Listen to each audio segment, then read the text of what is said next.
This is LBC from Global, leading Britain's conversation with James O'Brien. It's 3 minutes after 10. What is the most apposite or helpful cliche that you could deploy at a moment like this, I wonder? I've got one. Those who do not learn from history are condemned forever to repeat it. I don't know if it's watertight. I don't know if it covers all the bases all of the time. But my goodness me, it's fairly easy to understand at moments like this, isn't it?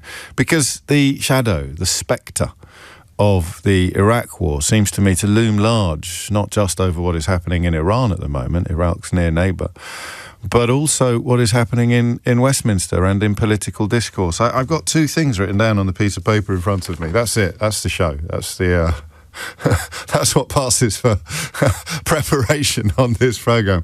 I've got the word Iraq and the word Trump written down in front of me, just in case I forget the key constituents of the conversation that I'm hoping to have with you. Iraq, because, obviously. And Trump also because, obviously. Those who do not learn from history are condemned forever to repeat it. It seems to me that the basis of supporting or not supporting the United States of America in another Middle Eastern adventure, and that's a question that you can't answer without referring back to Iraq. But it's not the question we should be asking.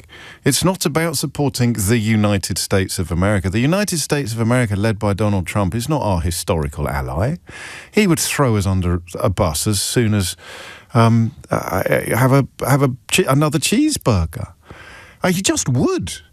And of course, it doesn't matter, these sycophantic, self-styled patriots and sort of people who claim to be fans of strong men. The only thing they're drawn to about Donald Trump is the racism and the misogyny. Let's just be absolutely clear about that. He offers them nothing else except racism and misogyny. Whether you're writing a column for the Daily Mail about how you wish he was in charge here, or whether you're a voter in the United States of America, you've got a little bit more camouflage because you might have believed he'd bring down the cost of eggs or the price of petrol. But for the massive majority of people who seek to portray him as something other than a depraved delinquent, it's the racism and the misogyny with a fat side order of climate change denial, because that's where all the money can be made. And that's it. And that's it. So, should we be supporting the United States of America in another Middle Eastern war of highly dubious legality? That's a tough enough question to answer, and I think probably very hard to answer yes if your brain is working and you have any memory whatsoever of what happened in Iraq, what led up to Iraq, and what still unfolds in Iraq. And the question you should be asking instead is, should the British Prime Minister be unquestioningly following this US President into another almost certainly illegal adventure in the Middle East that has no plan? I mean, in many ways, and listen, stop me if you've heard this one before, in many ways, the deep and abiding and significant differences between the Iranian population and the Iraqi population notwithstanding, in many ways, this is an even madder prospect than Iraq. Because in Iraq, they at least pretended to have a plan, or they would have publicly acknowledged the necessity of having a plan. Somebody like Colin Powell, politically, I mean, to be honest, his words I never thought I'd say. Donald Trump makes George W. Bush look like Einstein. But there was at least a recognition that you should have had a plan. It emerged afterwards that there wasn't much of a plan. And that, of course, is why the Middle East descended into much worse chaos than it was in before American bombs and British people started landing in the country. But the idea expressed now by the White House and their closest allies that plans aren't our job. Plans are not our job. Aftermath is not our job. And I don't know whether it is the same old story about people not fully recognising the the scale of change that Trump represents, talking about him as you might have talked about Ronald Reagan, although Ronald Reagan, of course, enacted laws that made it illegal to assassinate foreign leaders without congressional approval. Hey-ho, on we go. You don't talk about him in the way that you talked about Barack Obama or George Bush or his son, George W. Bush. He represents something completely different. He's entirely detached from either actual or a pretense of principle or morality. And this, the two things that I have been really sort of obsessing about since we last spoke are those two words written down on the piece of paper in front of me: Iraq and Trump. The essence of Trump, a hideous human being. Oh, how dare you say that? You've all got Trump derangement syndrome. That's what you say if you love the racism, the misogyny and the fat side order of climate change denial. He doesn't represent anything else. Now you're in the position of having to defend a US president who has launched more attacks on more countries than any other president in living memory, but who was elected on a promise to be peaceful. He was elected on a promise to put America first. He was elected on a promise not to take America into any more foreign wars or foreign engagements. And he's taken them into more than any other president in living memory. And yet you're still waving your flag. So you were waving your pathetic little flag when he was promising to be a president for peace. And you're still waving your pathetic little flag when he's actually turned out to be the most bellicose and warmongering president in living memory. Why? Because you love the racism, the misogyny and the fat side order of climate change denial. And so many people on the thoughtful side of politics, on both sides of the Atlantic, are still a little bit frightened about stating it so plainly. Oh, we've got to give our full-throated support to Donald Trump. Why? You wouldn't trust him to babysit. Would you let him into your house to babysit for your children? No, but you're going to follow him into a war which has no legal justification. And then we come back to Iraq. That's all we're going to do today, isn't it? I suspect. Although I have got another question. I should probably write that down, which is the quote I referenced many times yesterday from David Petraeus, who sort of led that so-called surge in Iraq when they turned things around somewhat back in Gulf War II. Tell me how this ends. That might be the question that I ask you. Tell me how this ends. Simon Mars will join us later to talk us through what Marco Rubio has let slip. This sort of character, this whole cast of clowns that surround Donald Trump. Marcus Rubio has let slip that they essentially went in to attack Iran because they wanted to make sure that Iran didn't attack them after Israel went off the leash and attacked Iran without necessarily having got clearance. Well, you can hear it. We'll wait for Simon to have a look at that. It is coming up on the programme later today. And then you look at Iraq and you remember what happened. I was not really doing this for a living when the Iraq war happened. I wasn't paying as much attention to things as I should have done. I think I was just off the showbiz beat. I don't think I was. Was I here? If I was still very wet behind the ears and very much a seagull following the trawler of UK media. We were playing Beat the Sweet on the programme and things like that. It's an extraordinary 20-year evolution. I hope largely for the better. The listening figures would suggest so. But what I mean is, I used to be, and in some days, and in some ways I still am, one of those people who feels in this profession, oh, I'm going to pick a side and then I'm going to furiously defend it. I'm going to check my scarf. Oh, I've got this coloured scarf on, therefore I must be in favour of bombing a Middle Eastern country. Because I was last time. I've never met a war I didn't like. These people often seem to say. And I cannot quite yet, and I'm going to ask for your help with this, I cannot quite yet understand how anybody can be contemplating or assembling any opinion, any meaningful opinion about Iran that doesn't feature quite heavily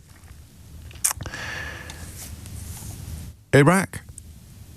I just can't. Have a listen to what Keir Starmer had to say in the House of Commons yesterday, because you might not know it yet. The phone-in is going to be about what he's done and what he's decided, and this is what he said yesterday. Mr. Speaker, we all remember the mistakes of Iraq, and we have learned those lessons. Any UK actions must always have a lawful basis and a viable, thought-through plan.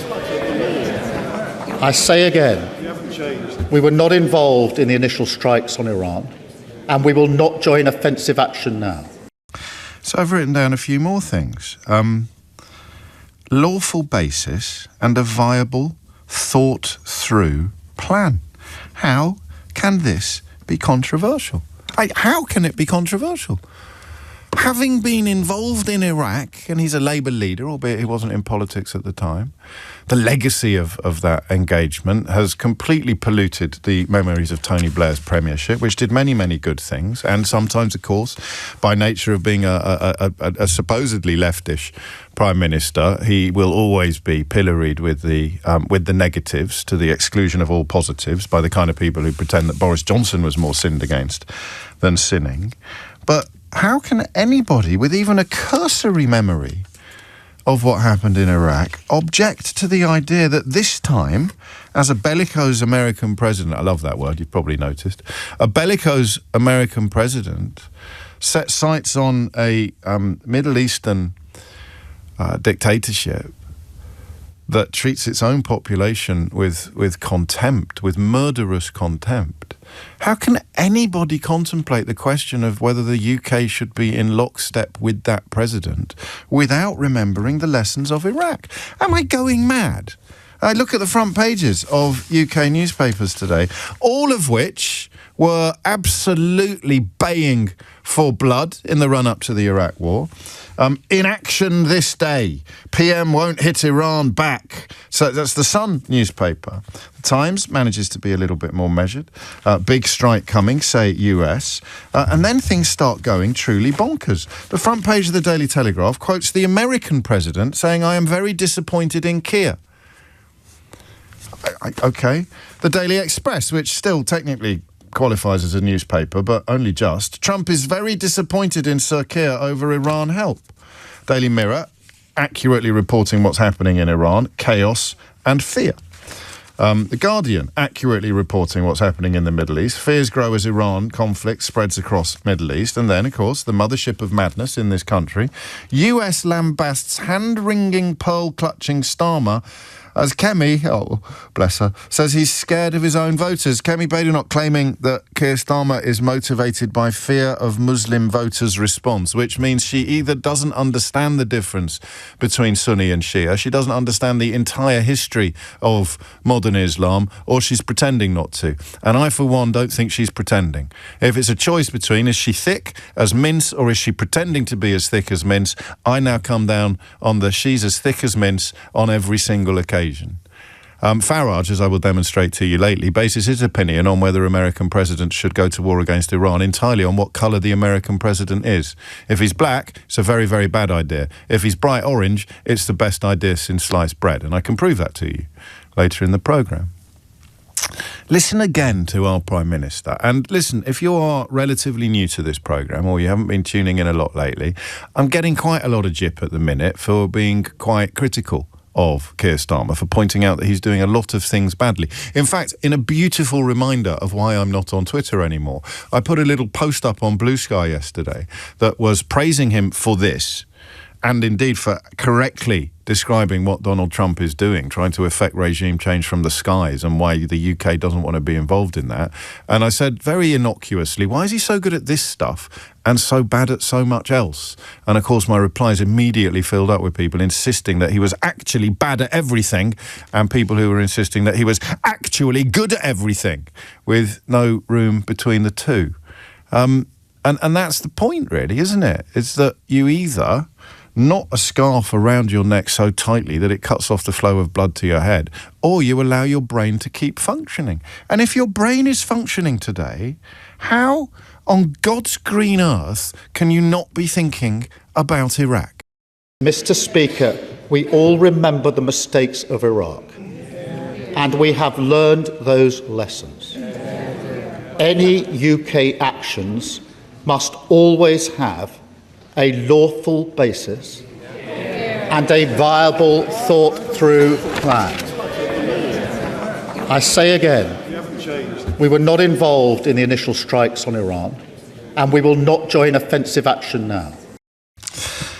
So the UK media, and it's at odds with the UK public, although they sort of managed opinion on that in the case of the Iraq War, on the right of UK politics is united in the view that you do not need a viable, thought-through plan or a lawful basis to go to war. I'm going to say that again because sometimes I don't really appreciate the scale of what we're contemplating together until I actually get on air and start saying out loud what's been bubbling away in my brain all morning. The Daily Mail, the Daily Telegraph, the Daily Express, your favourite broadcasters from various outlets are all now of the view, and they all told you Iraq would be brilliant, and they're now all telling you that we should do exactly what we did in Iraq and Iran, give or take a few statistical details, and that we do not need a lawful basis to do it or a viable thought-through plan to kick things off. What on earth is going on? You need to be quite... I don't think arrogant is the right word, although I have my moments. But it's a scary thing to do this sometimes, when I have the privilege of sitting down with you in the morning and looking at what everybody else is doing and thinking they've all gone mad. But we did it with Brexit, we did it with Donald Trump, we did it with Liz Truss, we did it with austerity. We looked at what was going on, we looked at the evidence of our eyes and ears, and we concluded that they'd all gone bloody mad. Let's do in Iran. Wow, they're completely different places. Iran and Iraq. One ends with an N and one ends with a Q. Incredible, right? And so Keir Starmer, who's getting it in the neck from one lot for not doing enough to support Donald Trump, a depraved lunatic, that's not an opinion, that's counting, and he's getting it in the neck from the other lot for going too far and supporting Donald Trump, while in reality he has walked a tightrope of unimaginable complexity. And he's done it really, really well. And do you know why?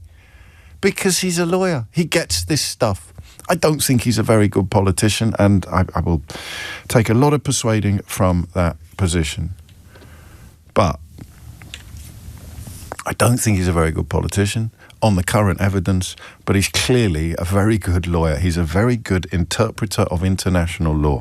But even if you don't agree, how can you have allowed yourself, and it's not a majority of the UK public. I've got the latest polling, and it's 49% against strikes on Iran. The US strikes on Iran. It's not a question about the position Starmer has adopted, and only 28% in favour. But that means 28% of Britons. What an interesting figure 28% is, eh? Whew. Anyway, 28% of Britons don't think that you need a lawful basis or a viable thought-through plan before you start bombing civilians in the Middle East. I'll say that again. 28% of Britons do not think you need a lawful basis to bomb children in the Middle East or a viable thought-through plan about how the engagement will be both executed and concluded. And you are living in a country where we're about to embark upon a ludicrous and all too familiar media-led discourse designed to bring us round to supporting the almost identical madness to what we were all persuaded to support back in 2003. Don't at me to tell me that you didn't support it. I fully appreciate that. And yes, you were right and everyone else was wrong. But why on earth would anybody want to do it again? Why on earth would anybody want to do it again? 21 minutes after 10 is the time. So you can't stop America. America couldn't stop Israel. This is what Marco Rubio made clear yesterday. This is only bloody happening because America can't control Benjamin Netanyahu. You can't stop America. You can't stop Benjamin Netanyahu. You can't stop James O'Brien talking, judging by Eleanor's face and the way that she just gesticulated at her watch. But you can stop Britain being involved again in a ludicrous, illegal, immoral, and ultimately incredibly dangerous engagement in the Middle East. So who the hell can possibly have a problem with what Keir Starmer has done? James O'Brien on LBC. 23 minutes after 10. We should make a list of things that everybody has willfully ignored or completely forgotten. I mean, at the top of the list, you put Trump's moral depravity. No, second place, you put Trump's moral depravity. And at the top of the list, you put the memory of the Iraq War. But under Trump's moral depravity, you put what he said about Afghanistan. America triggers Article 5 of NATO, and we, alongside many NATO allies, send people to die in Afghanistan. And he turns around a few years later and insults them in the most heinous and egregious fashion. And what are people like Kemi Badenoch in the Daily Mail queuing up to do today? Let's go with the guy. Let's attack our Prime Minister because he wants a lawful basis for war and a viable thought-through plan. And let's jump into bed with the bloke who danced on the graves of our dead. What was it, 3 months ago? I don't know a lot of the answers to a lot of the questions. But I do know that living in a country where public discourse is currently being groomed to oppose the idea that you should have a lawful basis for going to war and a viable thought-through plan as to how it's going to be executed and concluded is a mark of international insanity. And that's where we are. I don't know what the phone-in is, but people have rung in, so I'll see what they've got to say. Mish is in Brackley. Mish, what would you like to say? Hello there. Yeah, thank you for letting me on. I'm a avid supporter of yourself.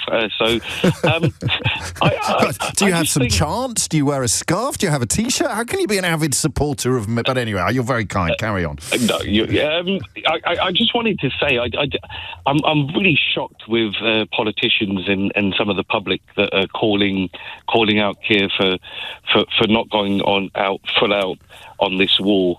Together with for not Israel. Going to war without a lawful basis or a viable thought-through plan. Absolutely. I mean, what a whoopsie. How can anybody think you should have a lawful basis or a viable thought-through plan for going to war? Just nuts. Yeah. I think Keir Starmer at the beginning, I'm not a fan, I'm going to admit, but I was actually quite happy with his first statement. But now, he's got one foot in each now. So it's what do you want to do, man? Well, he wants to. Well, I've told you what he wants to do, and he's told you what he wants to do. He wants to have a lawful basis for whatever he does in our name, and whatever he deploys UK military personnel or property to do, and he wants to have a viable thought-through plan. So when it comes to Iran launching missiles at our allies or even at us, then he has a lawful basis for retaliation, and he has a viable thought-through plan on how to do it. So I mean, you represent a lot of thought. As I've said, he's getting attacked from one side for not doing enough, and he's getting attacked from the other side for doing too much. But the best thing to have done at the moment is what you're describing as having a foot in two positions, because he doesn't. He has no foot whatsoever in support for the unlawful attack upon Iran, and he has both feet squarely in the place marked British national interest, lawful basis and viable thought-through plan. But I think the whole world should be worried at the moment with this international law that we talk about, because it only seems to suit certain Western countries when it matters to them. But it applies to some and not others. I agree with you. Israel's breaking international law like it's going out of fashion, and it's an absolute historical tragedy that we haven't been more robust and more outspoken in our defence of international law, because it weakens us when we want to attack people like Vladimir Putin or Xi Jinping for riding roughshod over international law themselves. And now, of course, Donald Trump moves into the space created by that silence and breaks international law like it's going out of fashion. Dick Littlejohn in the Daily Mail today, just as a representative of the boneheaded British commentariat, writing about international law as if it's just a sort of unpleasant little interference in our desire to go around killing as many brown people as we want. But you can only be true to you, Mish. And so you don't uphold international law. You either believe in it or you don't. Keir Starmer believes in it. He's doing what he can to uphold it. And you can't really accuse him of dithering, because he's absolutely unequivocal that he doesn't support what Israel and America have done in Iran. No, I think I've bamboozled you into silence. I always come back against Mish, thank you. I am slightly taken aback by how strongly I feel about this. Just to indulge me again for a moment, and I'm going to work out why. I think it's because of Iraq more than anything else, but it's also because of the depravity of Donald Trump and the way in which people who you might once have politely disagreed with hold opinions that are not just ignorant of reality and facts and history and past behaviour, but utterly contemptuous of it. He called American soldiers killed in action losers and suckers. The President and his allies have denied that the remarks were made, but the insults have been corroborated or confirmed by, very senior people with a much more reliable track record of honesty than either Donald Trump or any of his current closest associates have got. So he thinks that people who died in wars are suckers and losers. He insulted the memory of all the men and women who died in British uniform or in British military service in Afghanistan. And now you've got people like Kemi Badenoch, and you name me a right-wing blowhard, and they'll be on the list as well, except Tim Stanley in The Telegraph, actually. You name me a right-wing blowhard, and I'll show you someone saying that we should be following Trump into war. Following a man who has insulted our war dead and called his own war dead losers and suckers. Why wouldn't you follow him into a war? Oh, well, don't worry, James, because he's got a bang-up plan and he's got an entirely lawful basis for doing what he's doing. Yeah, there's a slight problem here, lads. He hasn't got a plan. They're boasting about not having a plan. They don't think it's their job to have a plan. They think that lawful basis for wars is just for the little people, and they have absolutely no idea how this is going to end. But let's throw our lot in with them anyway, because, I don't know, something, special relationship, something. 10:30 is the time. What a load of old crud. Dominic Ellis has your headlines. James O'Brien on LBC. 10:33 is the time. So I'm adding things to what I'm writing down in front of me, because I try to make sense of madness sometimes. So I've got Iraq at the top of the list. I've got Trump in second place. I've got the words lawful basis and viable thought-through plan. This is the skeleton from which we sort of assemble, hopefully, something that will make sense in a time of extraordinary, international idiocy. So lawful basis, viable thought-through plan. I've written down, tell me how this ends, which is what David Petraeus, of course, famously said during Gulf War II. And I've also written down 454. Why have I written down 454? Anybody? Bueller? Do you know why I've written down 454? Here's a clue. I've always said, will they be there if we ever needed them? And that's really the ultimate test. And I'm not sure of that. I know that we would have been there, or we would be there. But will they be there? And let's hope that that never happens. We've never needed them. We have never really asked anything of them. You know, they'll say they sent some troops to Afghanistan or this or that. And they did. They stayed a little back, a little off the front lines. But we've been very good to Europe and to many other countries. And, now under my administration, that began because we had a very successful first term. That began then, but it has to be a two-way street. I don't know why that upsets me so much. I'm not from a military family. I have school friends that went to war, including in that one. I've done a little bit of work. I'm just putting in context.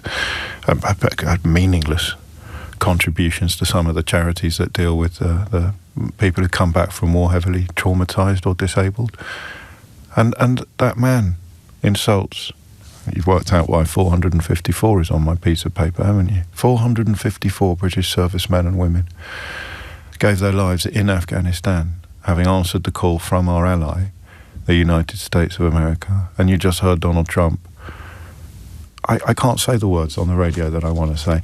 And I'm going to stop doing this job when I stop caring about things, because I don't want to turn into one of those presenters who just gets their opinions out of the fridge or the Daily Mail every morning and shouts them while sticking their fingers in their ears and going la la la la la. I don't see the point, but I care so much about that, about what he said back in January.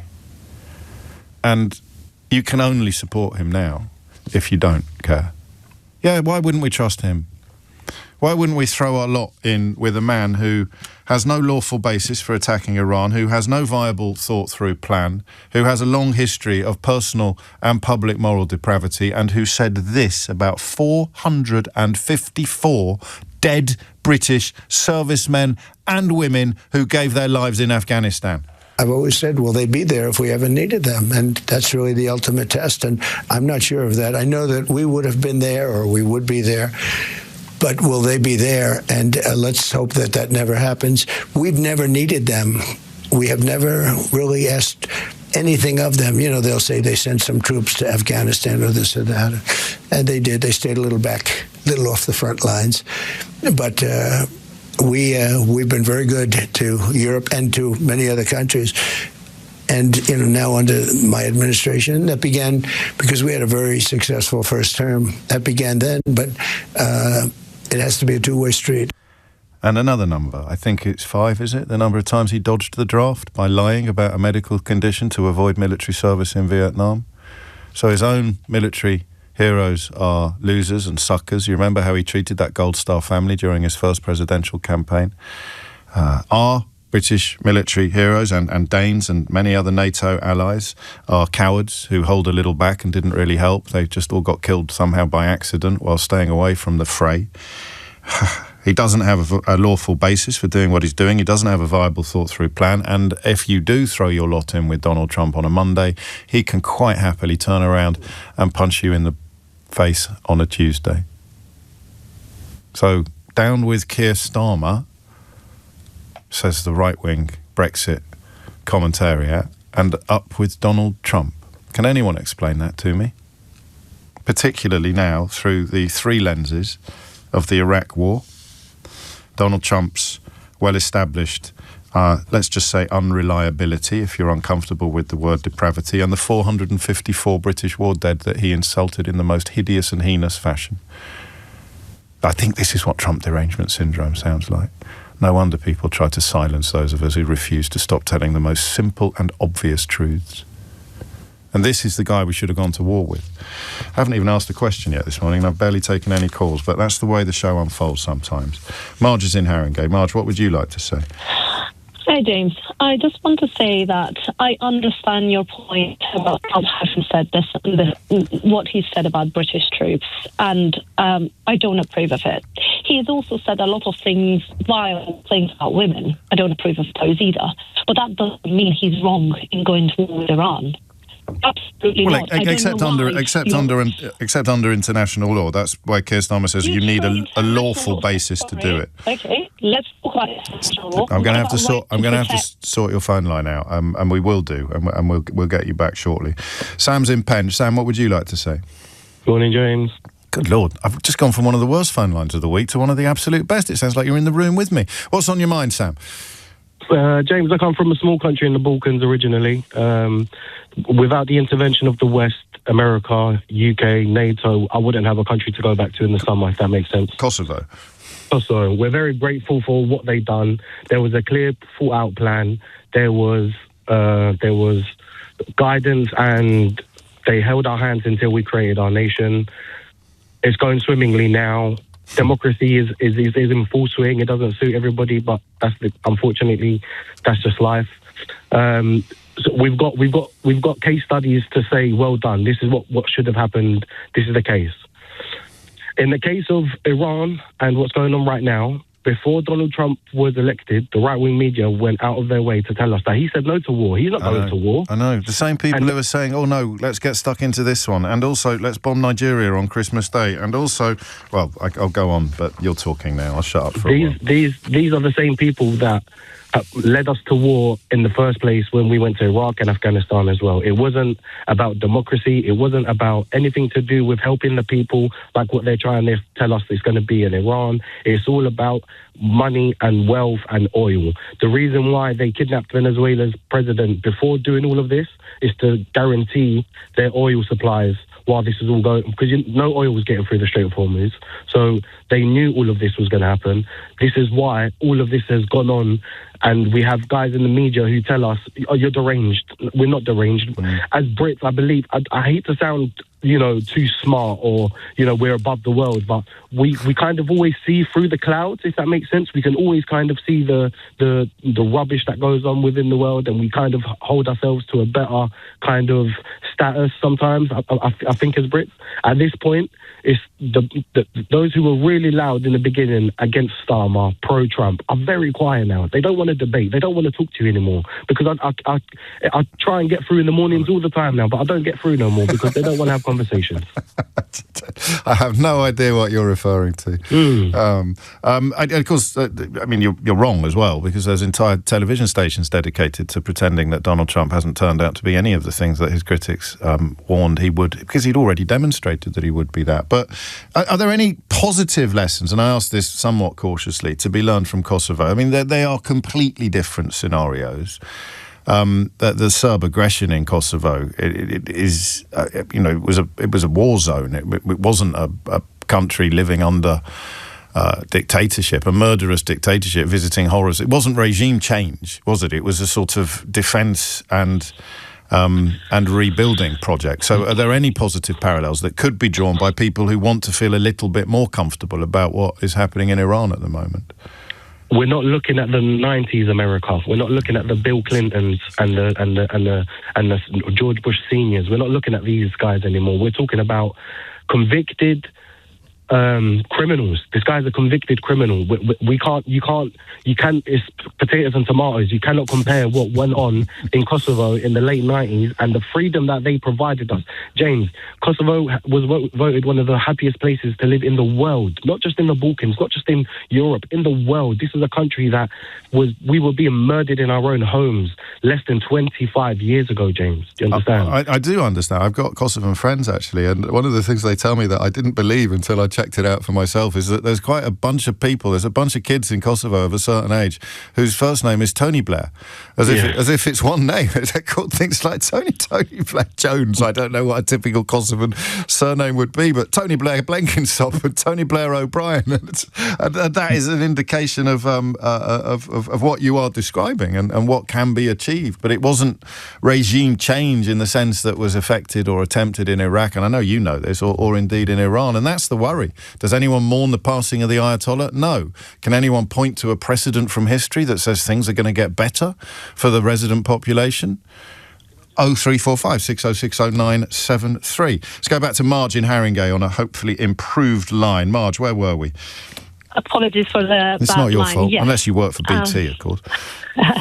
Can we be in agreement that the fact that Trump has said such and such doesn't authorize us to immediately say whatever he does from this point on is wrong? Doesn't give us that automatic right to say that. Then we go back to international law, as you were mentioning. Can we agree on this? On what? But that a stop clock can be right twice a day? On the fact that he has said some vile things about women, some wrong things about the British soldiers, doesn't automatically mean that he is wrong about going into war and asking for No, of course help. not. It's a question of trust. Okay. It's a question of trust. Would you trust that man? Okay. Now you talk about international law. No, I'm talking about trust now. Okay. Why would you trust that man? Okay, I will tell you in a minute. Let's Okay, talk about international law and we come to trust. You talk about international law and this war being against international law, okay? Now, have you forgotten that? The phone line's not Iranian better. regime- This is so. I mean, and I'm also going to be a little bit late for the break, but I don't want you to feel squeezed. So, I mean, by all means, sort of answer the questions that you want to answer. We're not maybe going to have time to move on to trust, but just if you can do it quite concisely, the point that you're making about international law. And Yes. hopefully the phone line will hold up. The fact that Iranian regime killed 40,000 people, Yes. there is right to protect. There is crime against humanity. Yes, it hasn't been authorized by U.S. Security Council, but how are we ever going to get that when Russia and China... Well, this is the point, isn't it? This is, I mean, Russia and China... I am Iranian. Well, no, I know you are. At the receiving end of the gun. I mean, you've asked So me. tell me. You asked me three questions, and I can try to answer them. Because what you're defending is killing more Iranian civilians as a punishment for the regime that killed Iranian civilians. No, you I am are asking for military help. Well, no, but They have the military help targeted is currently regime bombing girls' schools. No. Yes. There you go. Where is the official Okay.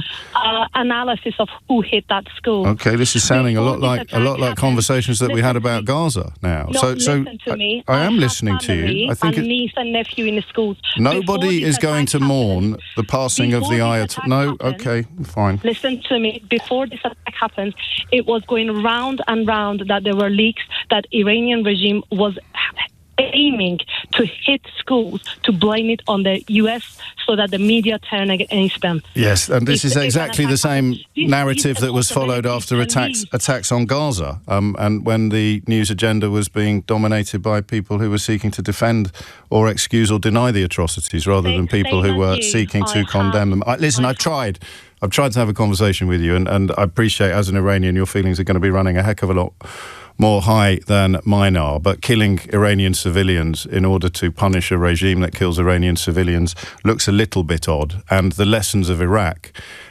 notwithstanding, quite how anybody would trust Donald Trump to serve their interests is beyond me. This will help. One of the best calls we took last time Donald Trump had eradicated the threat of the Iranian regime. Remember 9 months ago when he completed a historical victory that would be for the ages and meant that Iran had been removed from the threat list forever 9 months ago. When Donald Trump did that, someone rang me to say, if your house is being held hostage, if your children are being held hostage, you would even celebrate a rapist coming to rescue your children. And I get that. My worry, Marge, and yours as well soon, will be what happens the day after. 10:47 is the time. James O'Brien on LBC. 51 is the time. Listen, if I had Iranian family, I probably wouldn't see the clarity of this position myself, because I would be much more concerned about my family and my country. But claiming that it's okay to break international law because your enemies who break international law is about as stupid a position as it's possible to adopt in these kind of moments. Stupid's not the right word to use, but it's about as unhelpful a... What's the point of international law if people break it? Well, by that logic, what's the point of any law if people break it? I'm going to go and murder somebody because somebody else murdered somebody yesterday, or I'm going to go and murder murderers. We're not even going to murder shoplifters. I mean, what's the point of any law at all if your rationale for not obeying it is that other people don't obey it? It's a wonderful line in A Man for All Seasons. And my friend Martin Shaw, I hope, will appreciate this, because he played Sir Thomas More relatively recently. And the line is so powerful. I'm grateful to Anthony for reminding me of it. This country is planted thick with laws from coast to coast, man's laws, not God's laws. And if you cut them down and you're just the man to do it, do you really think you could stand upright in the winds that would blow then? Yes, I'd give the devil the benefit of law for my own safety's sake. Laws protect everybody until they don't.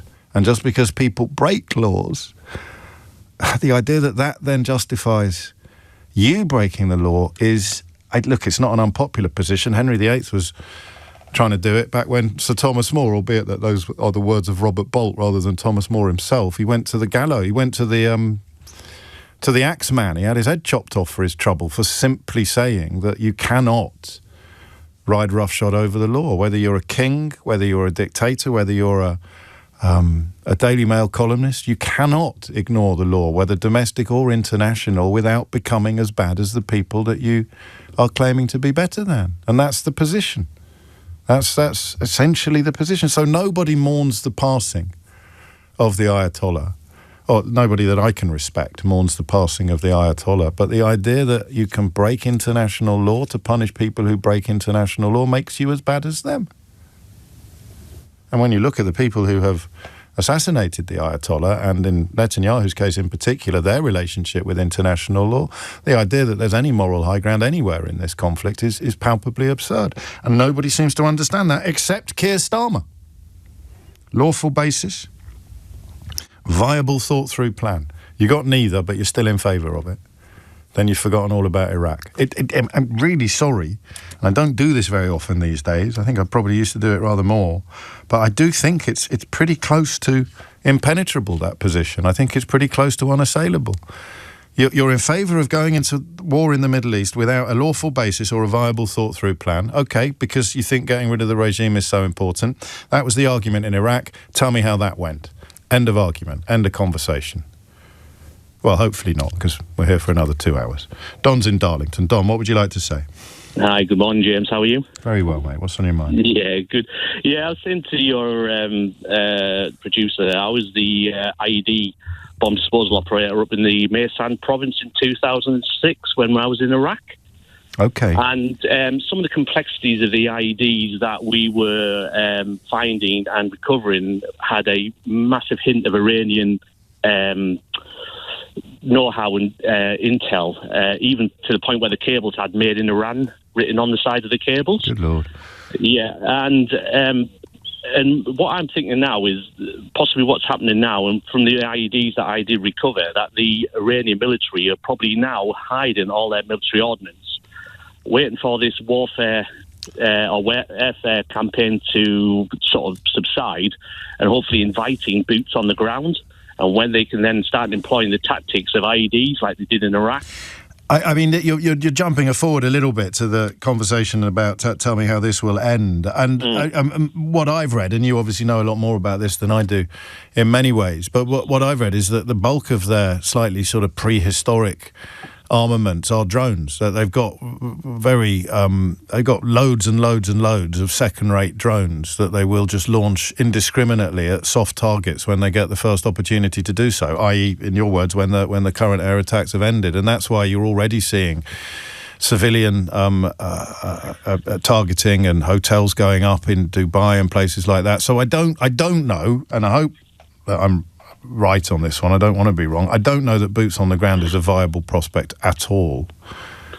But as again, Keir Starmer says, you never enforce regime from the skies. From the air. Yeah. No. So at some point, someone has to then, because the Iranian Republic Guard will literally just disappear, as they did when the order was given in Iraq not to employ any Ba'athist party in political positions. They could have had law and order on the streets of Baghdad, they said, within 48 hours.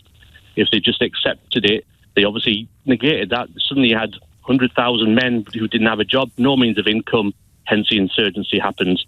And some of them came back later as members of ISIS, of course, as well. Of course, yeah, and there's going to be a vacuum there, and I'm sure those who in Syria think they're not as aggressive will move across the border and fill that void, and suddenly you'll have, again, Iraq too, but 10 times worse, because the capabilities that... I mean, here's a weird thing, but I think that's less likely to happen than it did in Iraq, because Donald Trump will get bored. Well, that's true, but then you've got another caliphate suddenly popping up in the Middle East on the doorsteps of everybody else to then... And this is where Starmer's words about the lawful basis, and I think Marge reminded us that if you have family in Iran and you desperately want the regime to go, then you don't care about the lawful basis, but the job of those of us who can be completely objective is to remind them that you have to care about the lawful basis, because without the lawful basis, it's anarchy, international anarchy. And then the second bit, of course, is the well thought through plan, the viable thought through plan. Keir Starmer having to remind Parliament yesterday of what happens when you go to war in the Middle East without a viable thought through plan. And in Iraq, they at least acknowledged the preferable nature of having one. You know, whether they pretended they had one or not is moot, but no one argued that you shouldn't have one. Nobody said you don't need a plan. This time, that's what they're doing. They are literally saying it's not our job to have a plan. Lindsey Graham yesterday. It's not Donald Trump's job to have a plan. What is his job if it's not to have a plan? Yeah, you are literally causing a massive vacuum that someone will take opportunity and fill that void, and you will then make the world an unsafer place. I mean, if you remember back in the early days of YouTube, when we used to see the footage of the IEDs exploding and lifting tanks and throwing them over there, and they were just peeling the road back and putting IEDs under the tarmac. I understand why you would fear that and also warn against it. My inferior understanding of the issues makes me less worried about that particular outcome. And again, not least because one of the big worries, if it is a worry, it should be a worry, because, of course, the absence of any plan for what happens afterwards is a large part of the reason why, as Don has just explained, Iraq fell into such hideous circumstances, but a large part of that is that Trump might just get bored. He might just walk away. How long ago was he accepting a FIFA Peace Prize? Do you remember Donald Trump accepting a FIFA Peace Prize to the football people because he didn't win the Nobel Peace Prize, which he thought he should have won, despite actually ordering more military strikes against more countries than any other president in the modern era? He didn't win the Nobel Peace Prize, so FIFA invented one for him and gave it. Does he have to give that back now, do you think? Answers on a postcard, please. James O'Brien on LBC. It is 3 minutes after 11. So, the job of a law is to be dispassionate. It is why, for example, the families of murder victims don't decide what sentence a murderer receives. It's also why the families of murder victims don't decide upon the guilt or innocence of somebody accused of murdering their loved one. We have juries, of course, but by definition, juries have to be dispassionate. That's why the bar for jury service can be quite high. You have to have no preconceptions, or you have to have a demonstrable objectivity.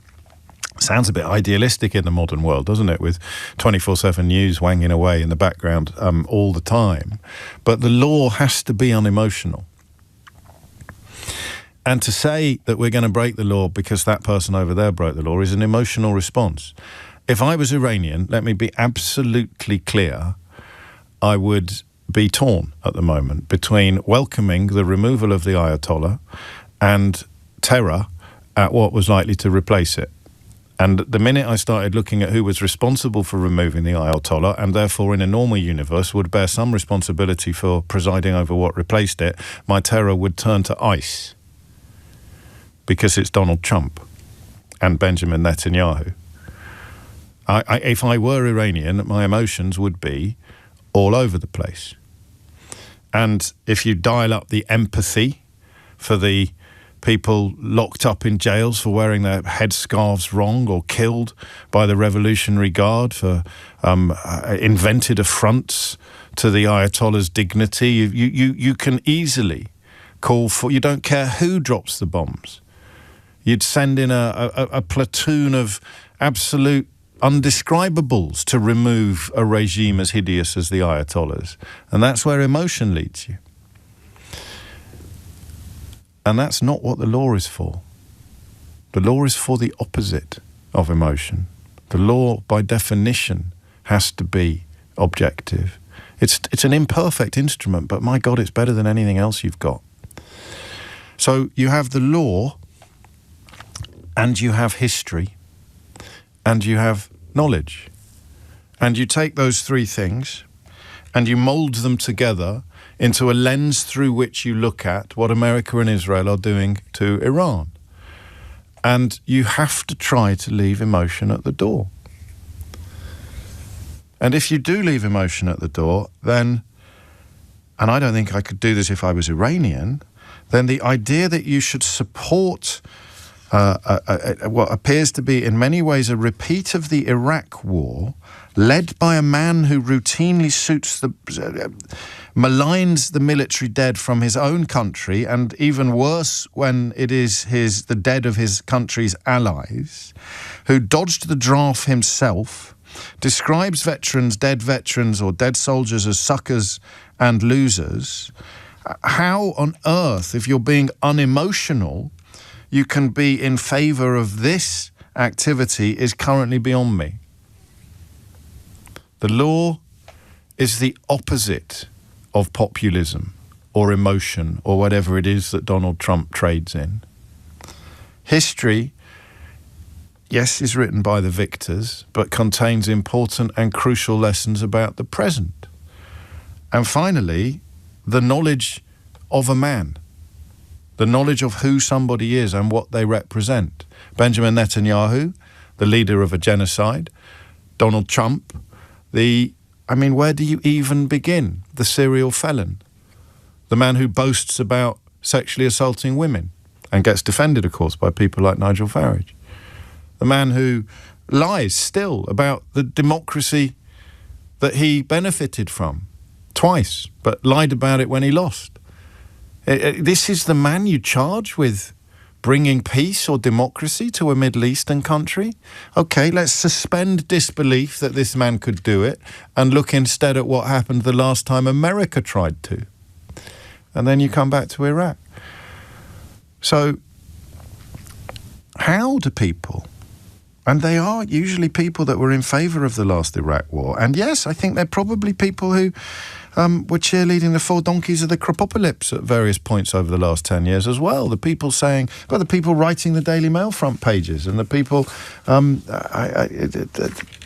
framing Farage or Badenoch's position on this, pro-Brexit, pro-austerity, pro-Boris Johnson, pro-Liz Truss, pro-Gulf War II, although they deny that now, and pro-this. How can they be pro-this unless you are emotionally married to the country, to the issue?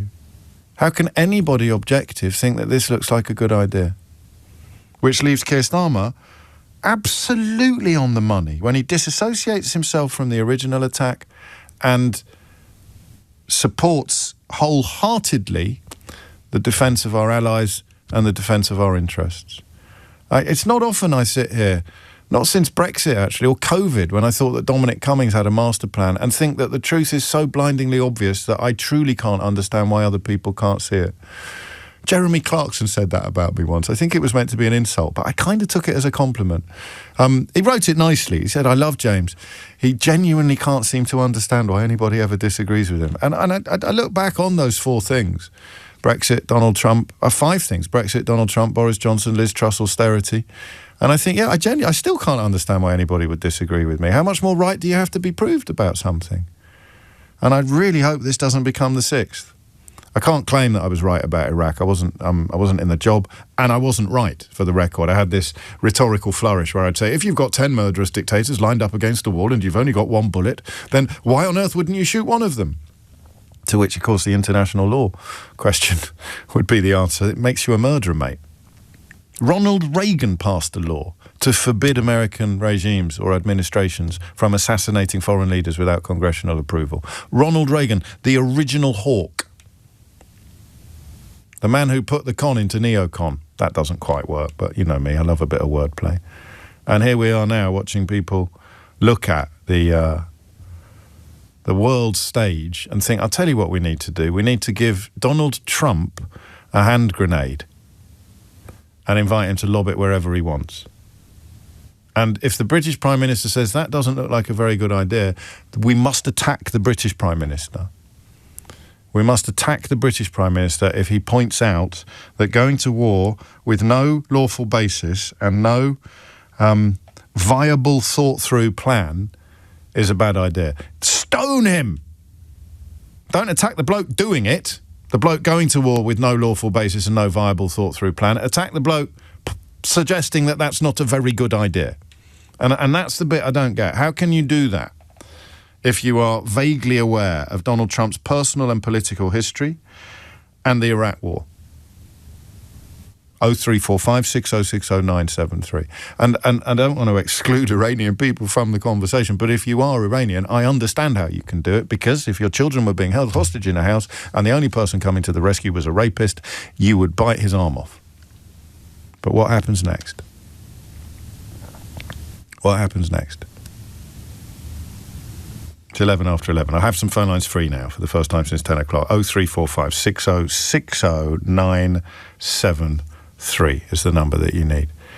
I don't know if Starmer can make the argument that he needs to make. I don't know if he can make the argument that we're making today, but it is, when you get down to it, blindingly obvious.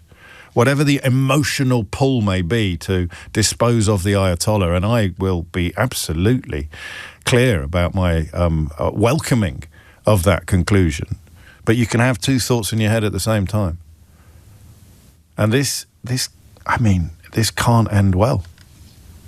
And if you think Donald Trump cares about how it ends for the Iranian people, or how it ends for the servicemen and women who are now in the danger zone, if you think Donald Trump cares about anything at all, except Donald Trump, then I have a bridge that I would quite like to sell you.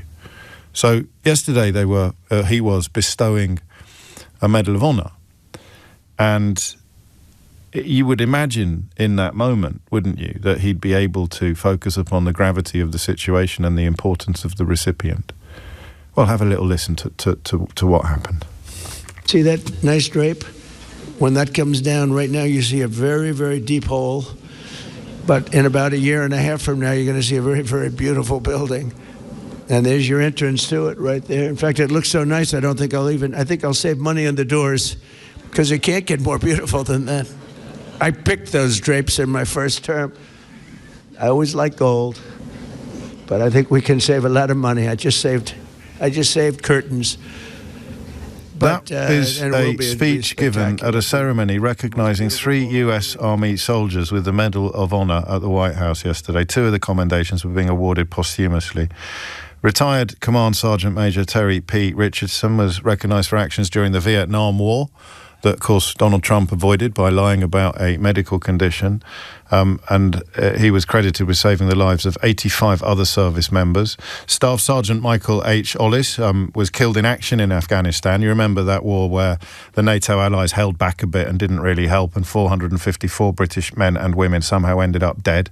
He was recognised for valour during the combat by the man who considers the war dead to be suckers and losers.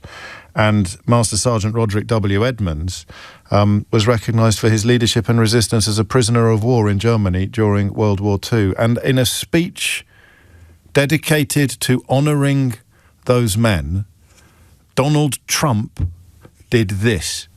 See that nice drape?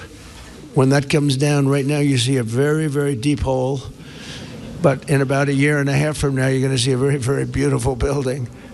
And there's your entrance to it right there. In fact, it looks so nice, I think I'll save money on the doors, because it can't get more beautiful than that. I picked those drapes in my first term. I always like gold, but I think we can save a lot of money. I just saved curtains. But, and it'll be spectacular. It'll be the most beautiful ballroom. I believe it's because I built many a ballroom. I believe it's going to be the most beautiful ballroom anywhere in the world. And when you hear all that hammering out there, you know why the First Lady is not thrilled exactly. She said, will the pile drivers ever stop? You know, they go from 6 in the morning till 11:30 in the evening. If you're just joining us, this is here? President Donald Trump honouring the memories of retired Command Sergeant Major Terry P. Richardson, Staff Sergeant Michael H. Ollis, who was killed in action in Afghanistan. Retired Command Sergeant Richardson is still with us happily, but Major Sergeant Roderick W. Edmonds is not. He died in 1985. They received the Medal of Honour yesterday in the name of Congress, and here is Donald Trump honouring them at that ceremony. Behind me, it means money, so I like it, but my wife isn't thrilled. She said, this is getting crazy. I said, don't worry about it. We'll be all finished up in a few months. James O'Brien on LBC. It's 11:17, and I don't know what you're reaching for. If you are going to ignore what we know to be true about Trump, if you are going to ignore the contempt in which he holds military personnel, both American and allies, and you are going to completely ignore the lessons of the Iraq War, I don't know how? Why would you do that? If you're Iranian, I get it. You just want today to be over. Get rid of the Ayatollah. We'll worry about what comes next. But if you're not, you know what comes next. You know what comes next. It's 11:18. Henry Riley's back in the building. Well, he hasn't actually left the building. He's been busy doing other things, but we will bring back our somewhat lonely attempts to scrutinise Nigel Farage's party with the same levels of attention that everybody else dedicates to the Labour Party. So Henry will be joining us in about 10 minutes' time, just after the 11:30 news, and then Simon Marks, who will be joining us from Washington, D.C. with one of his increasingly essential dispatches. I've held back a little on what Marco Rubio has said about the real reasons for this war. And I think that the stakes are too high for me to then open up the gates of Idiot's Corner and push people in who were unaware of what Marco Rubio has let slip about the real reasons for this war. But I think one area in which we can probably open up Idiot's Corner is all of the people who are saying that the intervention was entirely necessary because Iran was moments away from developing nuclear weapons. And this brings us back to Iraq.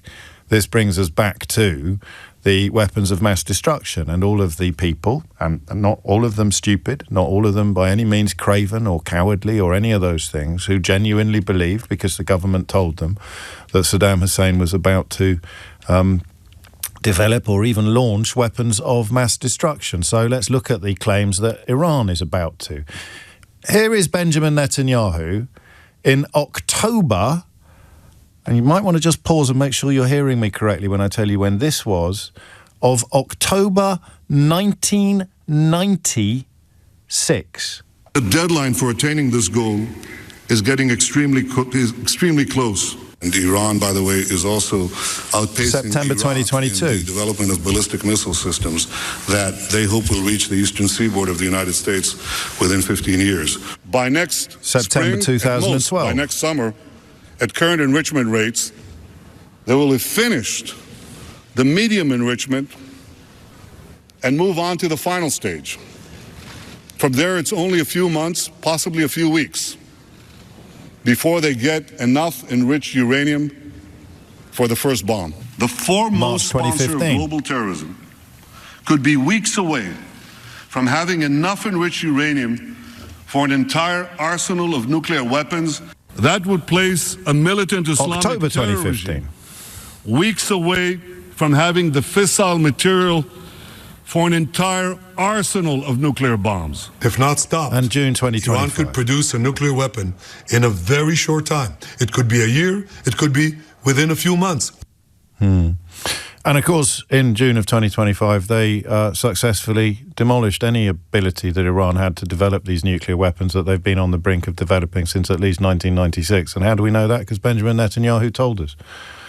But yeah, that's right. You use that as a rationale for the latest attacks on the Middle East while completely ignoring the fact that the same rationale was deployed for the war in Iraq.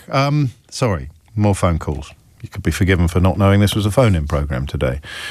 But someone's got to say this stuff. Margie is even the Wirral. Margie, what would you like to say? Hello, James. Good morning. Thank you for allowing me to speak with you today.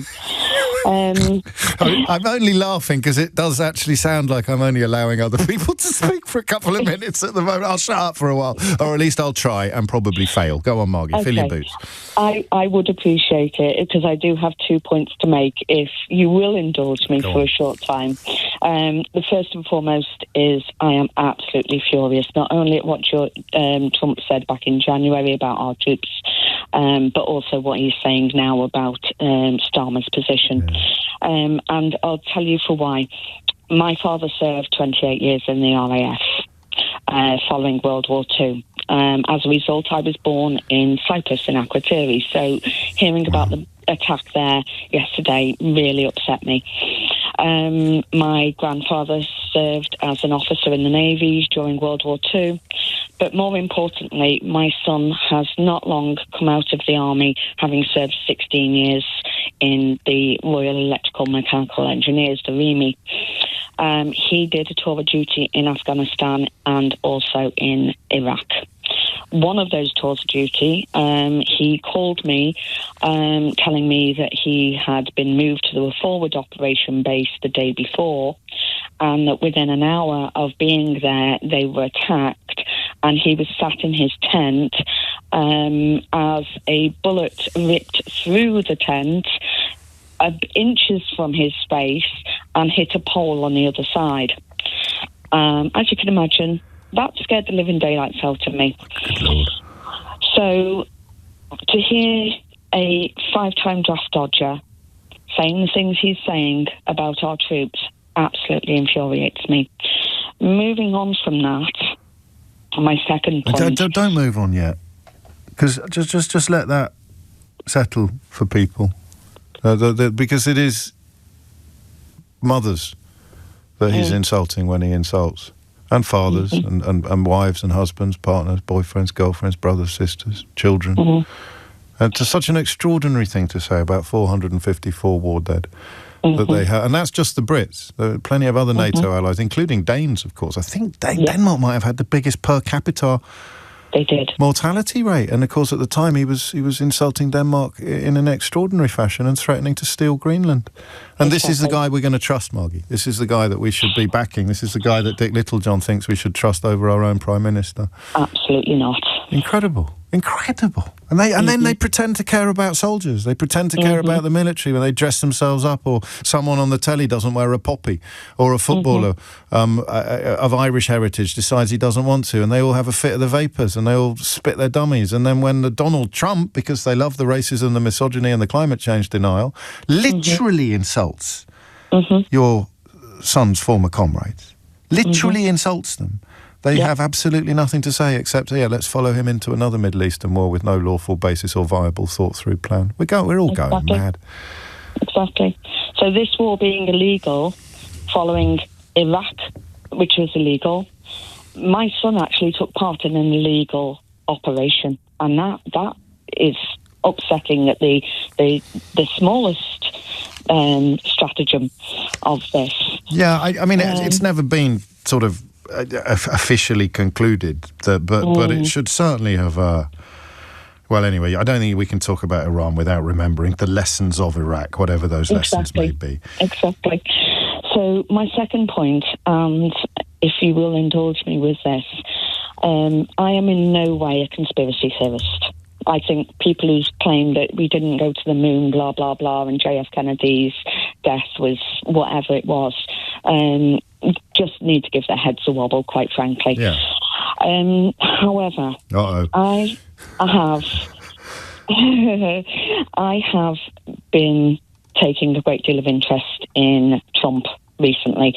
More importantly, for the fact that I have first cousins who live in America. Two of my aunties went to live there after the Second World War, raised their families there, etc. So I have a vested interest in what's going on in America at the moment.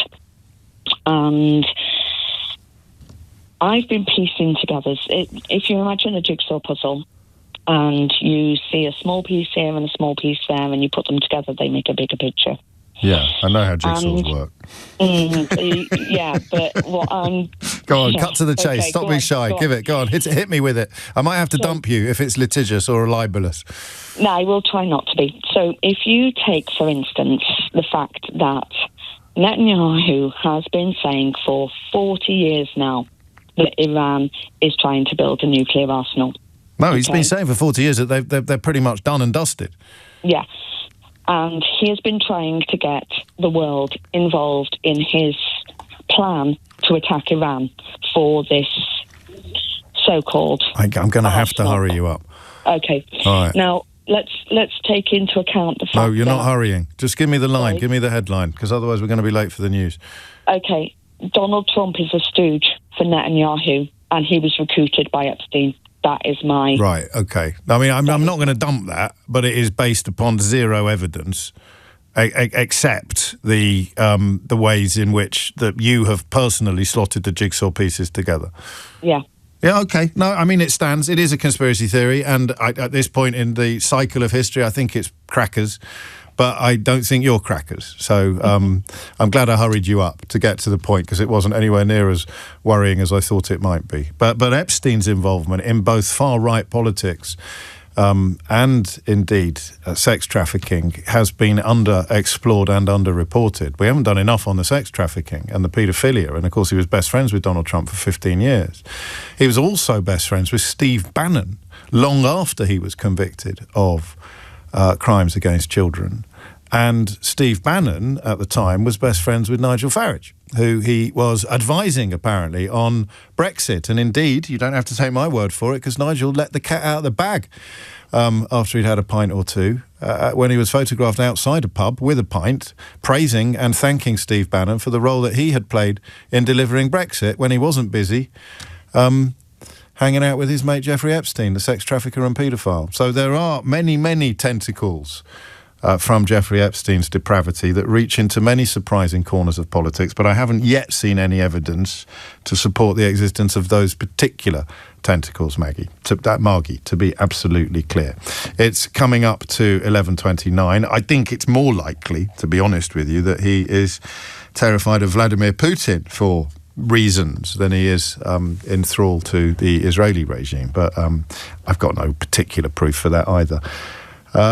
It's coming up to 11:30. The phone lines are open. The question that we kind of began with yesterday was about whether or not Keir Starmer had got it right. And I haven't actually articulated that question yet today.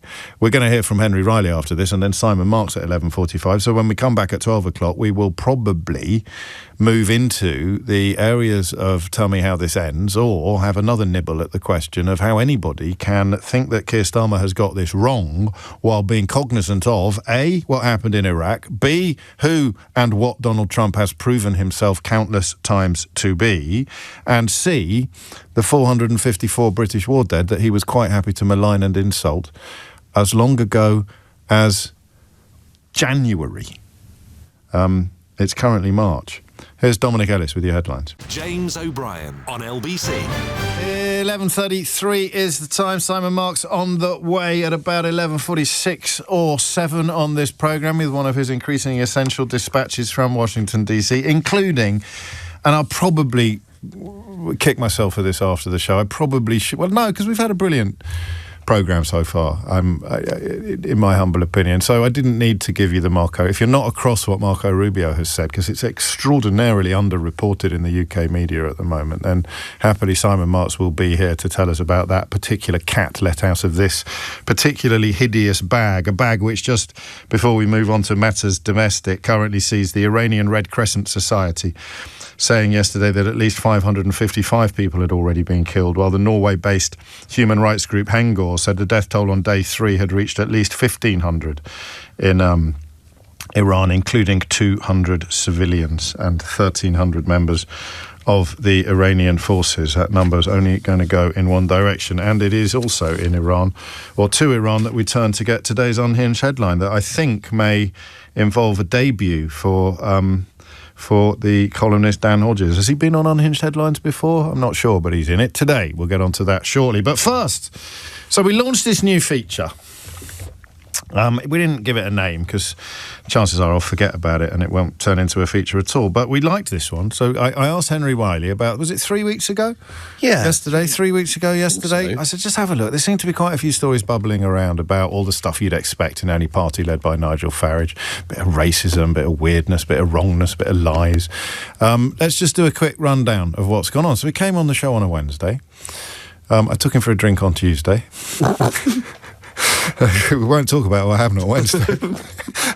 And then he came back on the Tuesday with 4 more stories. And by the end of the week, we'd done about 28 stories, just in 1 week alone. But then Henry was called away to more important matters, like presenting programmes on LBC, which he does increasingly and rather well. So if you haven't treated yourself to that experience, then there's something to put on your to-do list.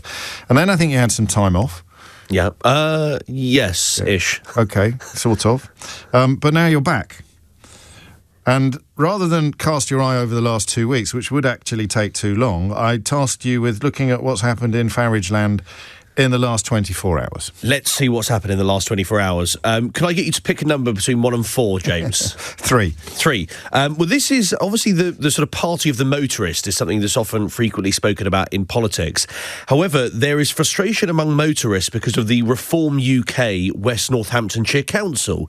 Let me tell you more. A group who represent the town centre businesses have said that these new changes are frustrating and disappointment. 2 changes in essence. Firstly, they're increasing car parking charges in Northampton. They are we also... don't really do motoring stories. I know, I did think that. Well, I will get to a... Did you clear this with anybody? Hang on, I just need to talk to Eleanor. He's doing a motoring story. Sorry. Is it? Sorry. This is... Oh, no. All right, carry on. They are... This is going to make it sound even more ridiculous. They're scrapping the 2 hours of free parking in Northampton at weekends, but also, crucially, something that has irritated a lot of locals, and actually there are some who are very worried, is they've now scrapped free parking for blue badge holders. Oh, that's not a motoring story.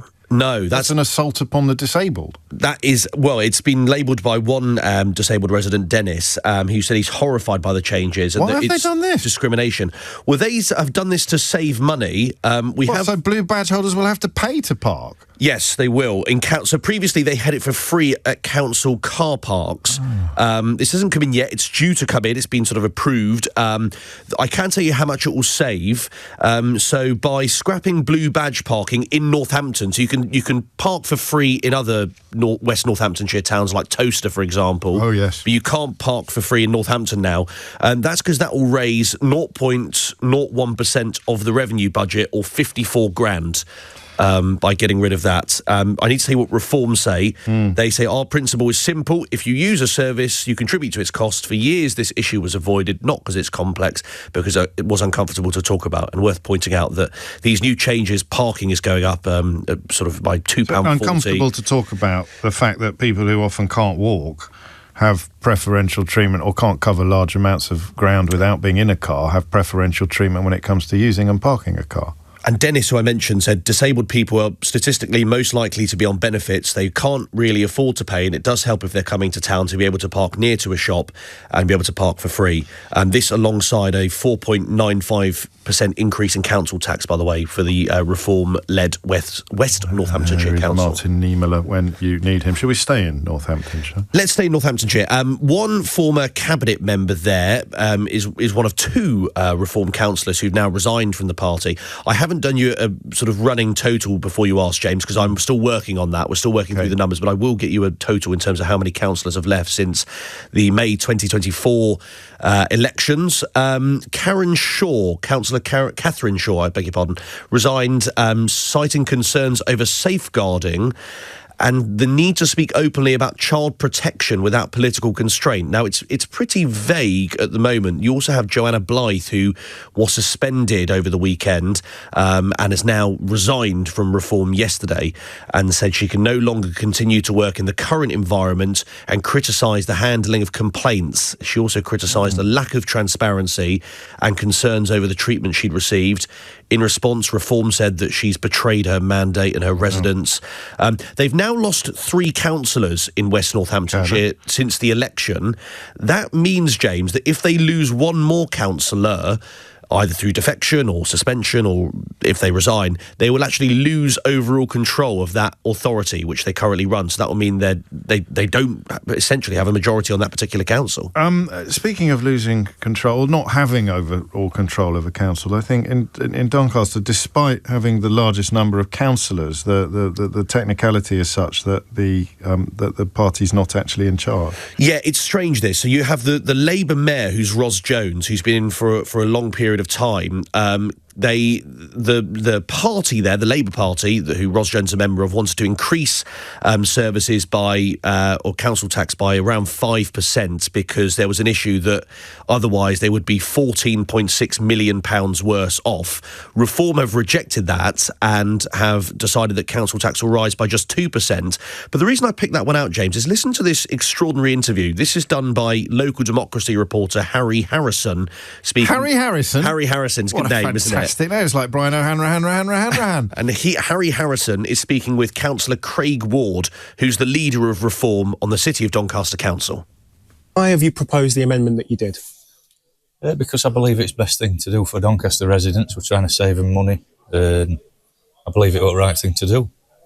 Excellent. And just to jump in there very, very early on so that we can get it out the way and done. Mm-hmm. A couple of times in that meeting and in the amendment, it's claimed by Reform that residents have faced a maximum council tax increase for the last 3 years. That's a lie, isn't it? It's not true. Well, I wouldn't say it's a lie, Harry. But it's not true. And I think you guys know it's not true. It's not... Well, it is what it is. You know, it is what it is. It's been a rise. Cool. That's okay. That's okay. You know. But for the record, then we should say, you know, last year it was 3.99%, which is not the maximum. The year before that, 4.99%. The year before that, 3.99%. But it's gone up consecutively. It has, yes, but it's not the maximum. One thing that was, of course, raised by Labour councillors during the meeting is 1.3 million in savings, which are not been determined in 2027-28. Do you have any idea at all what those savings are going to be? What our savings are going to be? In 2027-28, when there's 1.3 that's undetermined. They're to be determined, yeah. Putting a budget forward with undetermined savings? Well... Cool. That was the extent of the answer. Harry Harrison talking with Councillor Craig Ward, who's the leader of Reform UK on City of Doncaster Council. I like his style. Which one? Journalist, right.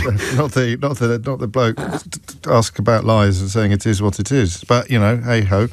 The apple never falls far from the tree with Nigel Farage's political parties, which brings us to County Durham.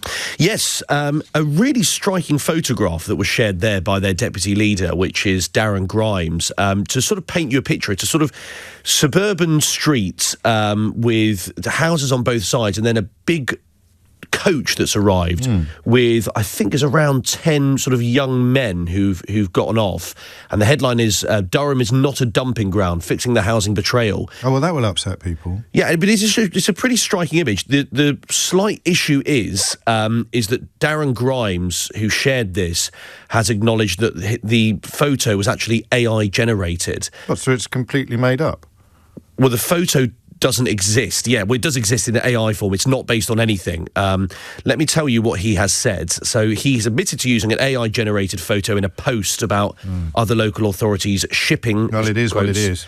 ...families to the region. It is what it is. Yeah, it is what it is. Blatant lie. It is what it is. Is it party policy just to lie now and say it is what it is? I don't know. Sorry. No, it's all right. On the 23rd of February, Durham County Council's Darren Grimes posted a blog he'd written in which he said Southern councils were moving problem tenants, recent refugees and homeless families to the region. He was asked about the BBC about the photo, which had no caption at all. They wanted to know where it had taken place. The Reform UK councillor said it was AI generated and said the image was obviously for illustrative purposes. Darren Grimes said it was entirely predictable that the press were hyperventilating over the image instead of the fact that they were using the North Southern councils as a dumping ground. Right. But he didn't have any photographic evidence of the thing that he was actually complaining about. He did say, so though... He didn't pick a picture with children in it, for example. No, he didn't. So the photo... he would have crafty. Yeah, it's a completely made-up image. Very crafty. Crafty. And he said you don't need a degree in advanced mathematics to see that the system is rigged. No, but you do need at least some knowledge of AI to see that the photograph that he used for this story is rigged. So that's 4 for 4. Are we going to do it all week? Yeah. Oh, I've got some bad news. I'm off for a couple of days. I know, but I'm Judith Chalmers. I know, but I'm in. So tomorrow. Sorry. As in, I would love to carry on with this. No, you've got more important things to do. No, I'm in. We'll see. When are you off then? Oh, Thursday and Friday. Oh, that's okay. So we can do it Tuesday and Wednesday. Absolutely. Well, if there's stuff to talk about, of course, with the caveat. Who knows? Yeah, there may not be. Motoring even, maybe. Yeah. Henry Riley. Should we give it a name or should we just carry on winging it?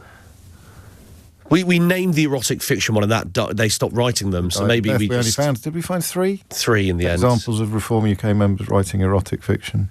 Yeah. Yeah. All right, well, we'll sort of think on. James O'Brien on LBC. It is 11:48. You are listening to James O'Brien on LBC. And by the way, tip-offs welcome. We probably set up another email account that we then forget about and never check, Eleanor, couldn't we? Tip-offs welcome for Henry Riley's Reform Roundup. Riley's Reform Roundup. Does that have it? Doesn't quite work, does it? It needs a bit more. I don't know. Anyway, Simon Marks is here with his increasingly essential bulletin from Washington. And I just hand you the floor, I think, Simon. No prizes for guessing what's going to lead the conversation.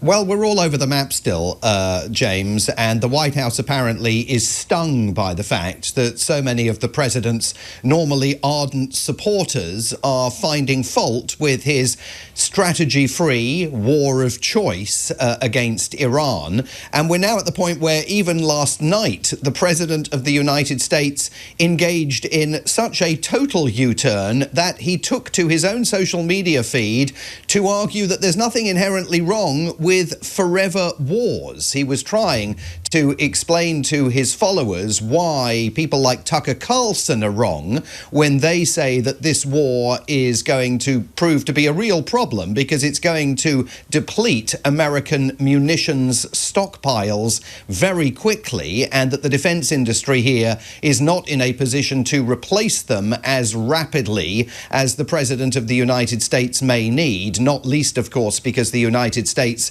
has sent so much weaponry to Ukraine. So Donald Trump on his Truth Social last night says the United States munitions stockpiles have, at the medium and upper medium grade, never been higher or better. We have a virtually unlimited supply of these weapons. And then he goes on to say this: wars can be fought forever and very successfully using just these supplies, which are better than other countries' finest arms. So that gives you a sense of the fact that it is already apparent that because there's no plan, events in the Middle East are spinning in a direction that military planners here in the White House have now to be realizing could involve a deepening American commitment. The president told the New York Post yesterday in one of these telephone interviews that he's been giving ad hoc to individual reporters that he's not necessarily ruling out the idea of putting boots on the ground. He said, I don't have the yips about boots on the ground like other American presidents have done, but the polling here is utterly woeful. CNN has done a survey overnight. Nearly 6 in 10 Americans disapprove of the decision to take military action in Iran. Most of them, 56%, say they believe a long-term military conflict between the two nations is likely. Only a quarter, 27%, believe that the United States made enough of an effort at diplomacy with Iran before using military force, and 39% say the US did not try hard enough at using diplomacy first. So he's got a massive sales job, and it gets more complicated by the hour because of the shifting sands in the administration's story. And most dramatically, late yesterday afternoon here, Secretary of State Marco Rubio finally broke cover and spoke to reporters and revealed that the United States' hand in Iran and the decision to go to war had essentially been forced by the Israeli Prime Minister Benjamin Netanyahu. As you and I were talking about on this program yesterday, we were discussing whether it was possible that the Israelis had said, we're going in, you've got to come in with us. To which, of course, the United States could have said, we're not coming in with you. Well, Secretary of State Marco Rubio clarified yesterday that the Americans absolutely did go in because Benjamin Netanyahu was about to go in. Let's take a listen. The imminent threat was that we knew that if Iran was attacked, and we believed they would be attacked, that they would immediately come after us. And we were not going to sit there and absorb a blow before we responded. Had we not done so, there would have been hearings on Capitol Hill about how we knew that this was going to happen and we didn't act preemptively to prevent more casualties and more loss of life. Obviously, we were aware of Israeli intentions and understood what that would mean for us, and we had to be prepared to act as a result of it. And the Secretary of State also defined very clearly the objectives for this military action that the United States is taking in Iran, and they are much narrower than the objectives that President Trump had indicated over the weekend that were on his to-do list, including, of course, toppling the regime. That, according to the Secretary of State, is not part of the plan. Number one is our mission and our focus is the destruction of their ballistic missile capabilities and their ability to manufacture them, as well as the threat posed by their Navy to global shipping. That's their objective. That said, we would not mind, we would not be heartbroken, and we hope that the Iranian people can overthrow this government and establish a new future for that country. We would love for that to be possible. But the objective of this mission is the destruction of their ballistic missile capabilities and of their naval capabilities. We would love for it to be possible for the Iranian government to be overthrown by their own people, but that's not the game we're in, is what Marco Rubio was saying. President Trump also, when he appeared before the public yesterday, similarly minimized the objectives for the first time and indicated, as he's done on Truth Social overnight, that if this takes a long while, he's up for it. We will easily prevail. We're already substantially ahead of our time projections, but whatever the time is, it's okay. Whatever it takes, we will always, and we have right from the beginning, we projected 4 to 5 weeks, but we have capability to go far longer than that. We'll do it. Whatever somebody said today, they said, oh, well, if the president wants to do it really quickly, after that he'll get bored. I don't get bored. There's nothing boring about this. Nothing boring about this, especially if you're a military family wondering about the safety of your loved ones in the region. And I think the most astonishing takeaway from all of that is the extent to which Benjamin Netanyahu, the Israeli Prime Minister, has been in the driving seat of all of this. And that news goes off like a depth charge beneath Trump's base. Why? Just remind us why it is such a potentially damaging revelation from Rubio. And did he let it slip accidentally? Or, I mean, is he just not very good at this diplomacy lark? No, there was reporting going on all day, and indeed there's a big piece in the New York Times that's been published in its Tuesday edition explaining what had been taking place behind the scenes, yes, with apparently at some points the Americans saying to Benjamin Netanyahu earlier in the year, we're not ready to go yet. And so Benjamin Netanyahu had, as we surmised, been putting pressure on the Trump administration to do this, and we know that there was internal disagreement from that New York Times piece, with Vice President J.D. Vance initially not supportive of the idea to take military action, but then saying to the president and to the national security team, if we're going to go in, we need to go in hard and fast, hot and heavy, and get this done.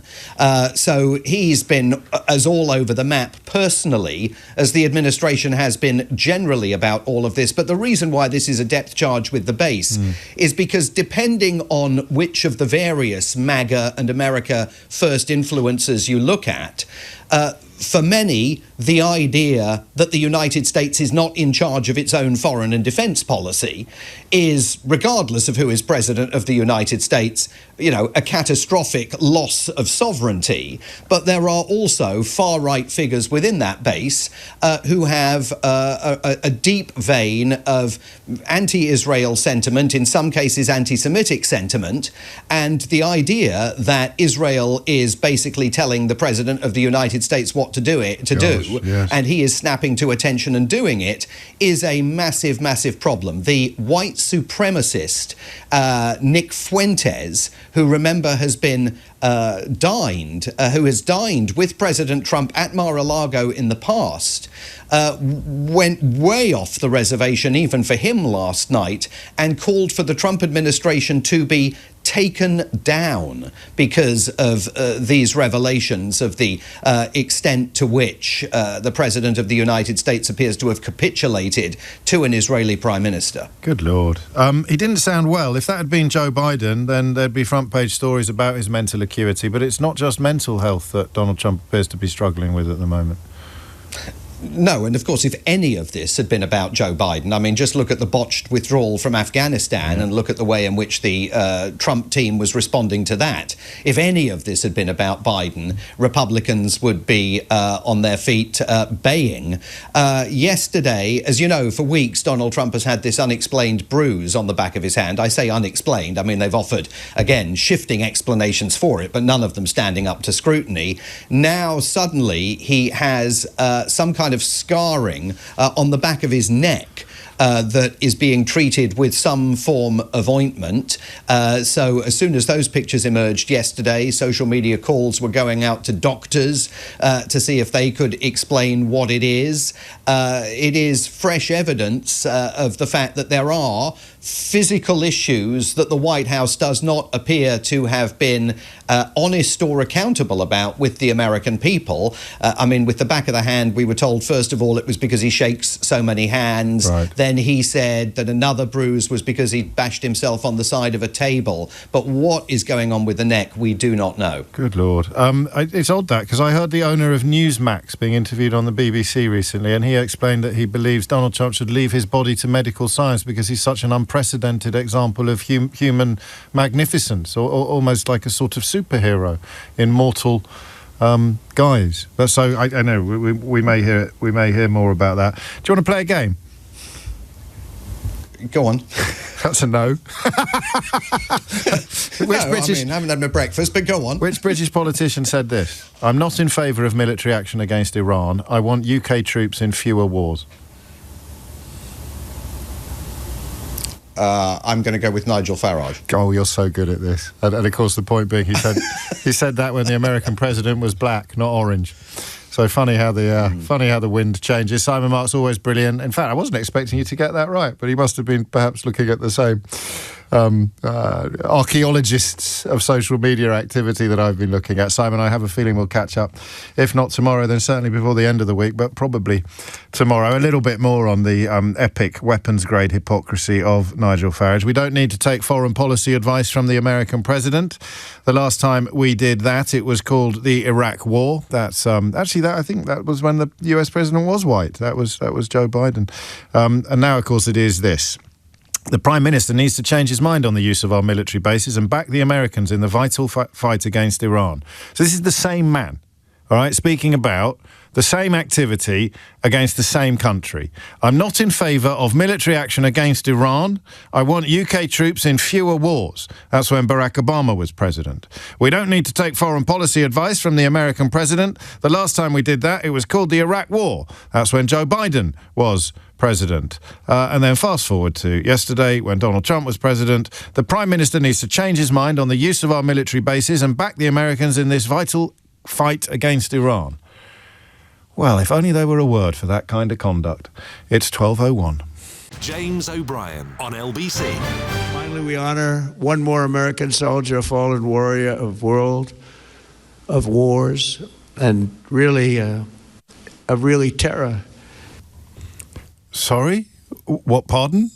Anyway, Dan's in Cornwall. You will never get it, will you, James? Trump is far more of a leader than our PM. He takes the right decision to take out the evil. Starmer is just trying to protect the Muslim vote, who are the whole problem in the first place. Mate, I tell you what, when you find out what Sunni and Shia means, and indeed how many Gulf states are responding to the attacks upon Iran, then if you were capable of giving your head a wobble, then you probably would. But let's just listen again to that brilliant leader that Dan in Cornwall, who has christened Idiot's Corner this morning, is so admiring of. Finally, we honor one more American soldier, a fallen warrior of world, of wars, and really terror. I have no idea. I don't know about you, but I have absolutely no idea what is going on there. And it leads to the Marco Rubio quotes that Simon Marks just shared with you. The accidental or deliberate, I don't know which, and who I mean, we may never, revelation about what really went on this weekend. The imminent threat was that we knew that if Iran was attacked, and we believed they would be attacked, that they would immediately come after us. And we were not going to sit there and absorb a blow before we responded. Had we not done so, there would have been hearings on Capitol Hill about how we knew that this was going to happen and we didn't act preemptively to prevent more casualties and more loss of life. Obviously, we were aware of Israeli intentions and understood what that would mean for us, and we had to be prepared to act as a result of it. I think this is really significant, and so clearly did Simon, but it is almost absent from UK coverage today. And what it means is that the US administration was incapable of stopping Benjamin Netanyahu from committing what is quite possibly another war crime. And they feared the retaliation from Iran as a consequence of that probable war crime. And therefore they joined Benjamin Netanyahu in committing a probable war crime in order to minimise the potency of any response to that probable war crime from the hideous regime in Iran. There are moments in life where you don't have to pick a side, you know, where you can hold two thoughts in your head at the same time. The hideousness of the Ayatollah's regime and the Revolutionary Guard in Iran's stranglehold upon the throat of freedom and democracy in the Kingdom of Iran, in the country of Iran. And also the utter inadequacy, unsuitability, depravity of Donald Trump and his cronies to undertake any form of world policing or moral high ground. Marco Rubio there effectively giving the game away. This only happened because they can't control Benjamin Netanyahu, whose political fortunes are once again back in the balance. And he's already proved to be something of a Harry Houdini when it comes to electoral success. And he obviously fancies another crack of the whip because the only way he stays out of court is by staying in power. And therefore, I think they've just gone into Beirut, have they? Have they just crossed the line into Lebanon as well? And we know that they're attacking Lebanon. Hezbollah have fired missiles at Israel with, at the time of reading the story this morning, no casualties and no deaths. And Israel have responded by killing people in Lebanon. That's the bit, isn't it? Right there. How do you support this now? So, first of all, let's run through some of the arguments that we have encountered. You don't need to worry about international law because the people who break international law break international law. Therefore, the people who should uphold international law should break international law as well. Have I got that right? Is that the argument? Stop worrying about international law because the people who break international law break international law. Therefore, the people who uphold international law should break international law as well. What needs laws? Let's just get rid of all laws. Okay, so that's point one. Point two, Donald Trump is, I don't know how seriously we should take Dan in Cornwall, but he thinks Donald Trump's a really cool guy, a real leader, a real kind of inspiration and much better than Keir Starmer. This guy. Finally, we honor one more American soldier, a fallen warrior of world, of wars, and really terror. Actually, get the Starmer clip as well that we started with today, because I think that we'll compare those two. The one where he was in the House of Commons yesterday. Yeah, this is our Prime Minister. Mr. Speaker, we all remember the mistakes of Iraq, and we have learned those lessons. Any UK actions must always have a lawful basis and a viable, thought-through plan. I say again, we were not involved in the initial strikes on Iran, and we will not join offensive action now. So, I mean, just to make a brief list, Dick Littlejohn and pretty much everybody else at the Daily Mail, every right-wing blowhard with a cheque making their way, heading their way from whoever owns GB News. Kemi Badenoch, the leader of the Conservative Party. Nigel Farage, who, of course, changes his opinion on foreign policy depending on the colour of the skin of the American president. All of those guys, they want this man to be in charge of what is going on in Iran at the moment, and they think we should be following the lead of Donald Trump. Finally, we honor one more American soldier, a fallen warrior of wars, and really terror. He's the guy we should be following, definitely not this guy. Mr. Speaker, we all remember the mistakes of Iraq, and we have learned those lessons. Any UK actions must always have a lawful basis and a viable, thought-through plan. I say again, we were not involved in the initial strikes on Iran, and we will not join offensive action now. So I said a moment ago you don't have to pick a side, and I meant in the context of the comparative horrors of the two regimes. You can want the Ayatollah to be removed, but you can think that Donald Trump is the last person on the planet, or Benjamin Netanyahu is the last person on the planet qualified or justified in doing it. But you kind of do have to pick a side between Donald Trump and Keir Starmer. And most of the UK media has picked Donald Trump. The man who you heard there at a Medal of Honor ceremony, that he spent mostly talking about curtains and the new ballroom that he's building, not about the 2 dead and 1 living military heroes that were supposed to be honoured. I think, and I probably should check this, I think at one point he suggested he should have been given the Congressional Medal of Honor himself during that ceremony. And you sit here with Iraq in your mind, and you wonder how anybody can be picking the first guy over the second guy, let alone British people, patriotic people. Nigel Farage had it right when Barack Obama was president. This is how we ended up in Iraq. But now, of course, Donald Trump is president. Nigel Farage is all for military intervention, all for the bombs dropping on the Middle East. Would it be too early to try to get into the psychology of the people that have picked Trump over their own prime minister? What do you think drives that? So Starmer is getting a kicking from, I don't want to say the left, but it's probably the closest word I can think of to the constituency I'm describing. He's getting a kicking from the left for allowing UK bases to be used for retaliation against attacks upon our allies and ourselves, potentially. That's all. That's all he's doing. And it will be imperfect, because war always is.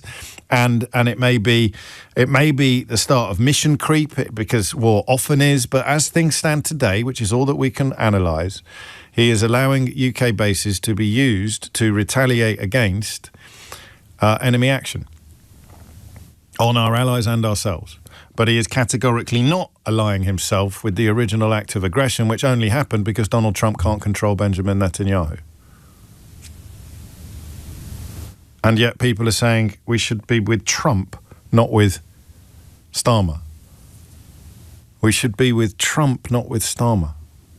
Do you want to have a crack? And I mean, if I'm describing you, I can't promise that we won't have a bit of an argument, but it'll be a friendly one and a respectful one. How the hell does that work? How does that position work? So you're listening to Trump fail to make sense and insult the memory of the war dead many, many times over the years, and even manage to turn a ceremony honouring 2 dead heroes and 1 still living, into a real estate, an estate agent's tour around his latest carbuncle that he's sticking on the side of the White House. So you've heard all of that. You know what happened in Iraq. You know who Donald Trump is. You know that this attack has only happened because Benjamin Netanyahu is out of Donald Trump's control. But Marco Rubio, Secretary of State, letting it be known that they only did it because they felt they had to get in with their retaliation before they'd actually been attacked. What? You know all of this. And you're still saying that Donald Trump is the man you want on your team rather than Keir Starmer?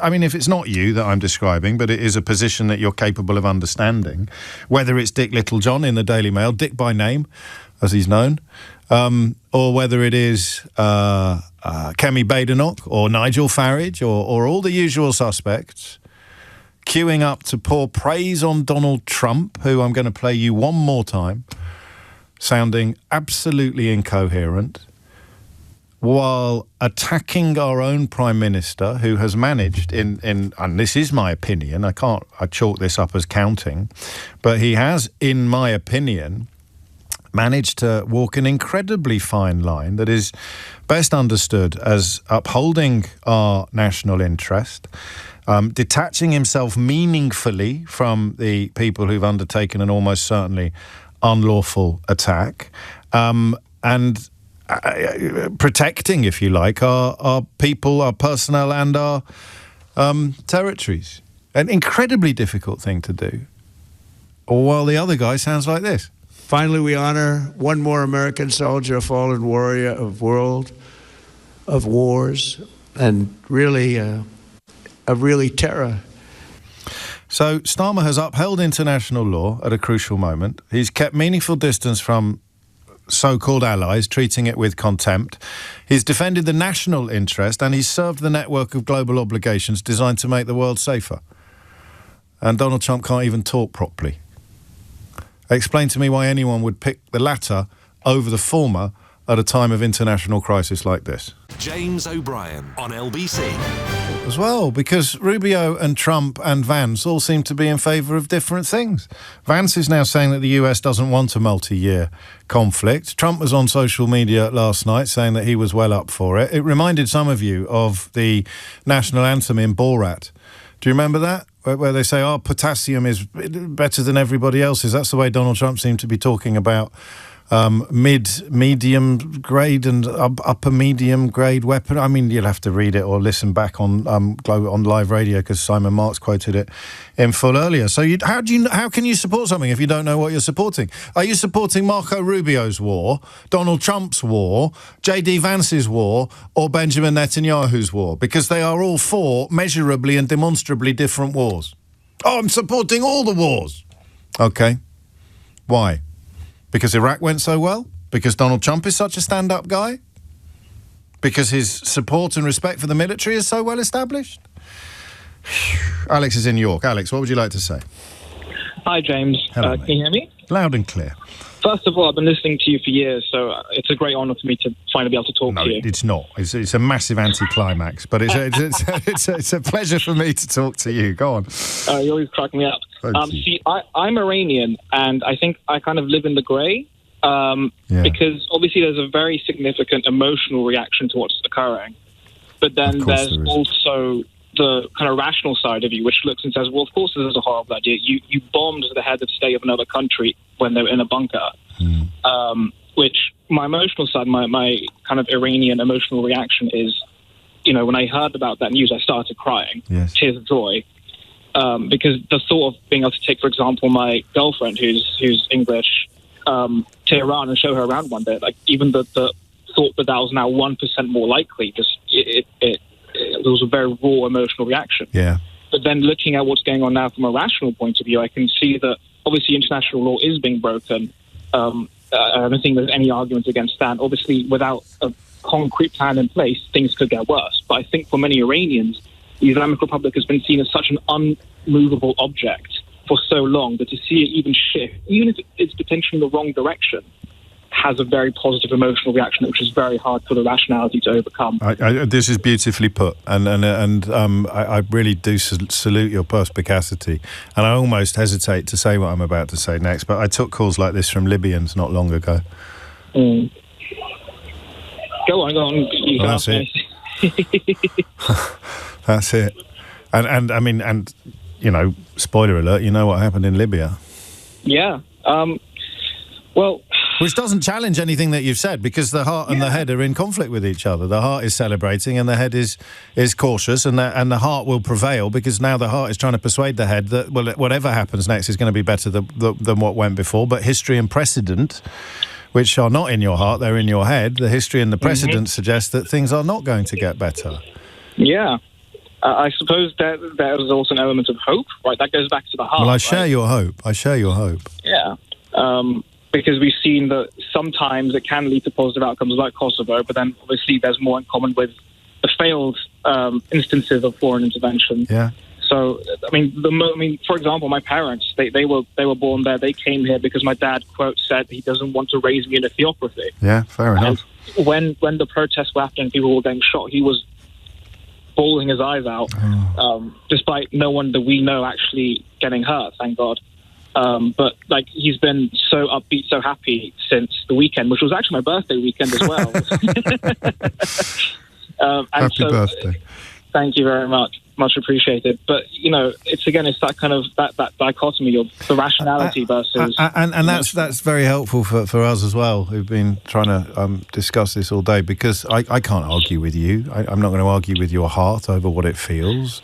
All I can do, and this is why I've been wanging on about how the law is objective, and the law won't be subject to emotion, ideally, and nor should good journalism. You know, without having family on the ground or skin in the game, or however you want to phrase it, you have to retain objectivity, and objectivity would lean towards worrying more than celebrating. I think I really do, and I would love, and I hope, and I will talk again, but I would absolutely love to be wrong. But I wonder how big a factor in your thoughts the identity of the people responsible for what you wanted is. The fact that it is, Benjamin Netanyahu apparently pulling the strings, Donald Trump dancing to his tune, two men who are not going to win any prizes anytime soon on a fair world stage for either diplomacy or decency. Yeah, well, I mean, I'd like to start by by basically pointing out, first of all, that I am someone who has for a long time recognized that there has been a genocide in Palestine, or in Gaza, let's say. Yes. And so, whilst lots of analysts like to parrot the narrative that you can't support the downfall of the Islamic Republic and also not be supportive of Netanyahu or Trump, I think that's completely bogus, because I'm one of those people. Yes, so am I. But, I mean, again, it doesn't matter today who they are. Yeah, They've just done that. They got the job done. They got the job done. To paraphrase Hamilton. My eyes, regardless of if it was Obama, Biden, or Trump who initiated that strike. Yeah, but the rational side of me now worries, because I don't think Trump's the type to have a long-term plan like this. Well, he's boasting about, or Lindsey Graham is boasting about how he doesn't have one and why he doesn't need one. And now you've got Marco Rubio, J.D. Vance. I don't think this is an exaggeration. Marco Rubio, J.D. Vance, Donald Trump and Benjamin Netanyahu, all fighting a different war, all planning for a different outcome. Is it too early for me to say to you, to quote General David Petraeus from the middle of the Second Gulf War, and just say, tell me how this ends? Best case scenario, Alex, because you'll be more clued up on the possibilities than I am. Best case scenario. So in Iran, you have two militaries, effectively. You have the secular military that predates the Islamic Republic, yes, and you have the Revolutionary Guard. Now, in parallel to what we saw when the Islamic Revolution happened, the absolute best case scenario is for the secular military to take over an airport, an airfield, get the Crown Prince in as a rallying figure, and then you have the people, a figurehead, and a military all on your side, and then the pathway to a kind of democratic Iran becomes much clearer. Although my rational side steps in again when I have this kind of emotional best case scenario and says the risk of civil war increases significantly as well in that scenario. Which is the worst imaginable outcome. And what we don't know, although again you probably know more about it than I do, is what the regime would have had in place for precisely this moment. Whether it accommodated just how much of the head has been cut off, I don't currently know, but the But the likelihood of them having had some fairly comprehensive plans in place for what would happen next is surely very, very high. It's very likely, and we see in Switzerland, for example, a lot of the infrastructure is rigged to blow. I would not be surprised if in Iran it was very similar. And with very mountainous terrain, you need that infrastructure to be able to move around. Alex, thank you for not only your wise words and your insights, but also for your honesty, your clear-sightedness on that tension that I've been trying to articulate all morning, but I can't if I'm not living it. I can't articulate it as clearly or as powerfully as Alex has done. The tension between heart and head, something that we talk about a heck of a lot on this programme. But it's why you can hold two thoughts in your head at the same time. Trump is absolutely awful. Netanyahu has presided over genocide, led genocide in Gaza, and the removal of the Ayatollah from the Iranian regime is something to be celebrated. It's what happened next. You take all three of those moving parts and try and assemble something stable. We're not going to have a great deal of time for this, but if you want to have a crack at telling me how does this end, that crucial question that should underpin... Colin Powell had another one, actually. There was another line that Colin Powell always used to use, and these people have been there. They've been in the room where it happens. It doesn't mean they're brilliantly qualified or infallible or anything like that, but David Petraeus would say, tell me how this ends, and Colin Powell would say, make sure you have a specific political objective. That's the late General Colin Powell describing the first rule of successful warfare. Make sure you have a specific political objective. And Brexit Britain has turned into a country where some of the most prominent politicians and pundits don't believe Colin Powell was right and don't have any answers at all to General David Petraeus' question, and couldn't, if they were put to the task, they wouldn't even be able to tell you whose war they support. Donald Trump's, J.D. Vance's, Marco Rubio's or Benjamin Netanyahu's, because you can't really support all four of them when they're measurably and demonstrably different. Mo's in Hounslow. Mo, what would you like to say? Hey, James, thank you for having me on, mate. How are you doing? You right? Yeah, I'm good. I've just got to do some business. Can you bear with me a minute?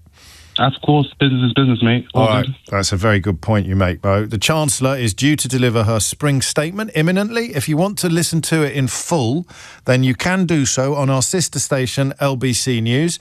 If you want to stick with the big show, then do so. And we'll be picking up on what Rachel Reeves has or indeed hasn't said with Natasha Clark before the end of this programme.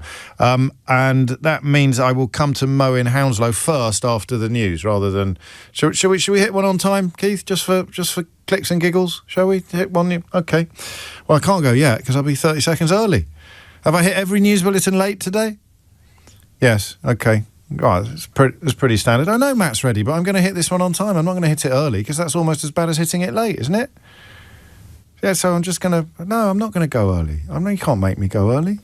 I'm going to go bang on time, which will be in about 20 seconds' time. If you are just joining us, the question that we're asking is, given what we know about Trump, given what we now know about Netanyahu's role in forcing Trump's hand, given what we know about the war in Iraq, and given what we know about humanity itself, how the hell can the preponderance of the UK commentariat and right-wing politicians be in favour of a war that they can't even describe, that doesn't meet Colin Powell's test, and which doesn't have an answer to David Petraeus' question? Here's Matt Hewitt with your headlines. James O'Brien on LBC.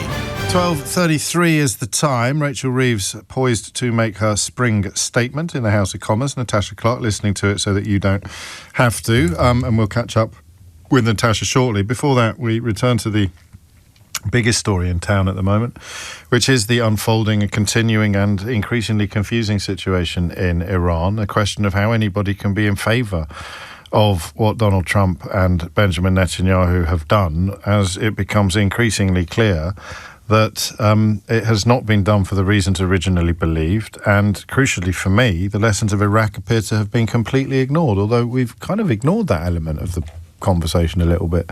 I was expecting it to feature rather more heavily. Back to Mo in Hounslow. Mo, what would you like to say? Thank you for having me back, James. Just wanted to say that it looks like we're repeating Iraq, Syria, Libya. Yeah. It's crazy. Well, not Syria, actually. Syria was when Ed Miliband didn't or sort of led the resistance in the House of Commons to the UK joining Barack Obama in an attack on Syria, and therefore Barack Obama didn't do it. But certainly Libya and Iraq fit the category. Definitely, yeah. But it's just crazy to see that in this day and age we're witnessing two leaders, or one of them is actually wanted for genocide with the ICC, and another whose whole campaign was based on ending U.S. foreign intervention in wars. He has. He's bombed more. I mean, well, you know what you've done. You've kind of focused my mind on something I was going to say at the end of the program.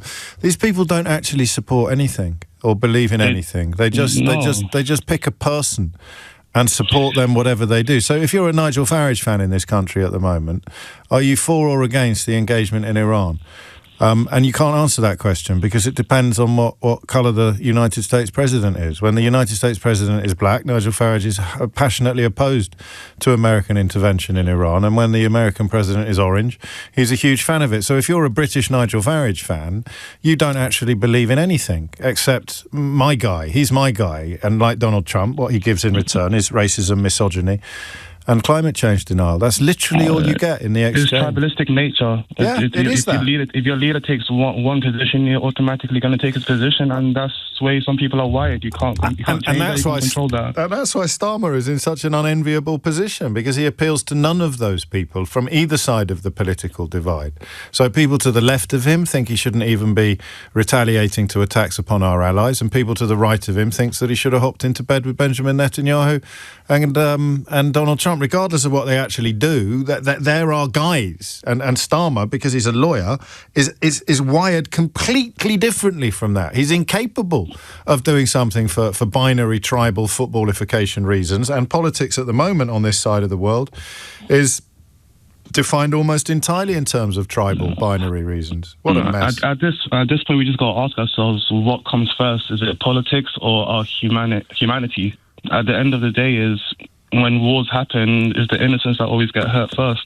When are we going to start seeing them as collateral damage, leaving apologies, like what happened with the schoolgirls? Well, at the end of the day, you make a powerful point. I'm not a pacifist. Maybe I should be. You sound as if you're closer to that position than I am, in that I think that sometimes very, very bad people need to be dealt with by international unity under the auspices of international law. And I would point at Kosovo as an example of that working, and I'd point at the Second World War as well, and I'd point at the Falklands as well, where fewer British service personnel died than in Afghanistan. And of course Donald Trump chose to malign the memories of all of the ones that fell in Afghanistan as long ago as last January, which makes it all the more mysterious that anybody who professes to be supportive of this country or supportive of our military or in any way patriotic can now be cheerleading for a man who insulted our dead soldiers while attacking our Prime Minister, who is keen to minimise the number of future dead soldiers. It's a very strange one. But I think, thanks partly to Mo marshalling my thoughts, you don't actually believe in anything, do you? If you're one of these people. You just believe in the colour of the scarf that you wear. So what if a Tory Prime Minister had recognised the importance of international law, or a legal basis for war, and the necessity of a viable, thought-through plan? This is a genuine question, and it's not by any stretch of the imagination an impossible prospect. I could see John Major going down that road. I could see Theresa May. No, maybe not Theresa May. But we're not going to support America's probably illegal actions in Iran because they do not have a viable, thought-through plan, and there is no legal basis for this attack. Now, if a Tory Prime Minister had done that, how would the people who still cling to the carcasses of Brexit, Boris Johnson, Liz Truss, austerity, how would they have processed it? Because Keir Starmer is far from left-wing. For good or for ill, he's a sort of process-driven pragmatist who isn't terribly good at domestic politics. But if a Tory Prime Minister, I don't know, has Ben Wallace spoken on this subject yet? He's always worth listening to. Had simply said, we will welcome the removal of the Ayatollah from the head of the Iranian regime, but we are not going to get involved in a probably illegal act with no viable, thought-through plan. It's so eminently sensible that I wonder whether you need to be fully paid up in footballification to oppose it. You just have to turn your brain off and go, Labour bad, Trump good. please don't ask me any more complicated questions. I don't know. 12:39 is the time. Thank you, Mo. Grant's in Brixton. Grant, what would you like to say? Hi. Well, by no means. I'm absolutely not a Farage follower at all. In fact, I run the other way. Mr. Farage tends to go with whoever pays them the most, it would seem. With regards to the death of the head of the Shia Muslim religion, it's the equivalent of killing the Pope. The Pope, yeah, it is. Yeah. For Shia Muslims, as opposed to, just to be clear. Yeah. So you've got about 300 million Shia Muslims, up to about 300 million Shia Muslims in the world. And regardless of whether you are a follower of the Islamic Republic, but they often all saw him basically as the head of their religion.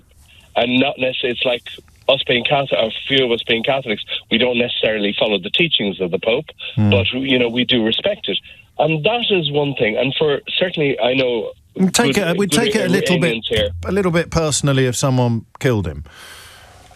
Some have definitely taken it very personal that they've killed him. Yes. But I think the idea of killing the head of a religious, well, you can't really call it a sect. It's not a sect. It's a mainstay religion. It's a significant part of the Islamic mosaic, and you've literally wiped out the leader, murdered the leader of their section.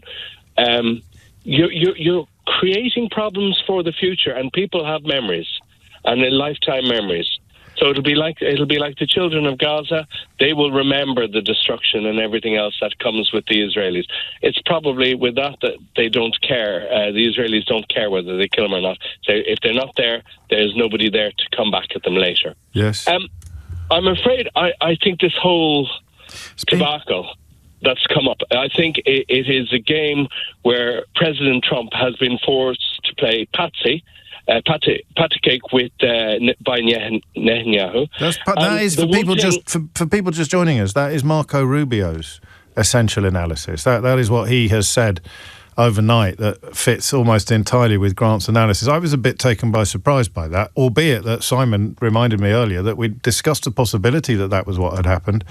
Rubio does look quite embarrassed at times when it's, we'd hope so as well. But I think for the Israelis, I think the Israelis were doing like a bit of a side seat shuffle. Here, look, we'll set off a few fireworks here on the right. And while everybody's looking to the right at all the lovely fireworks... We're going to attack Lebanon. And they've literally cleared the way. They over the last... from the middle of the night before last, literally millions of people have been pushed out of South Lebanon, and they're bombing right up into Beirut at the moment. They've shut all crossings into Gaza as well, which effectively imposes a siege on a territory where the only food you can get hold of has to come in pretty much from outside. Israeli forces controlling 60% of the territory, with almost all food eaten in Gaza brought in from outside. So, as you probably know, Grant, humanitarian groups responsible for feeding much of the population say that the supplies that they had on Saturday when the war began and the borders were closed will only last a few more days. So now we're seeing more fears of famine in Gaza, attacks on Lebanon, and the world is talking about Iran. That's what you're describing, I think. Yep. Very much so. That's a bleak analysis, but everything you've done is factually accurate, factually clear. I've asked other people this. You sound like a clever bloke, so I'll ask you as well. Tell me how this ends. Sorry, am I back speaking with you? Yeah. I think your phone went a bit funny. Your line went down. I got cut off there. No, you're back yes. Now. I really do think, I hope it doesn't end up as a civil war within Iran, because that helps nobody. As Alex, your previous caller, had said, he really did hit the nail on the head. I really feel he hit the nail on the head. And with a little hope, we could see a regime change. But let's be perfectly honest here, and I don't think President Trump understands this. He didn't cut the head off the snake.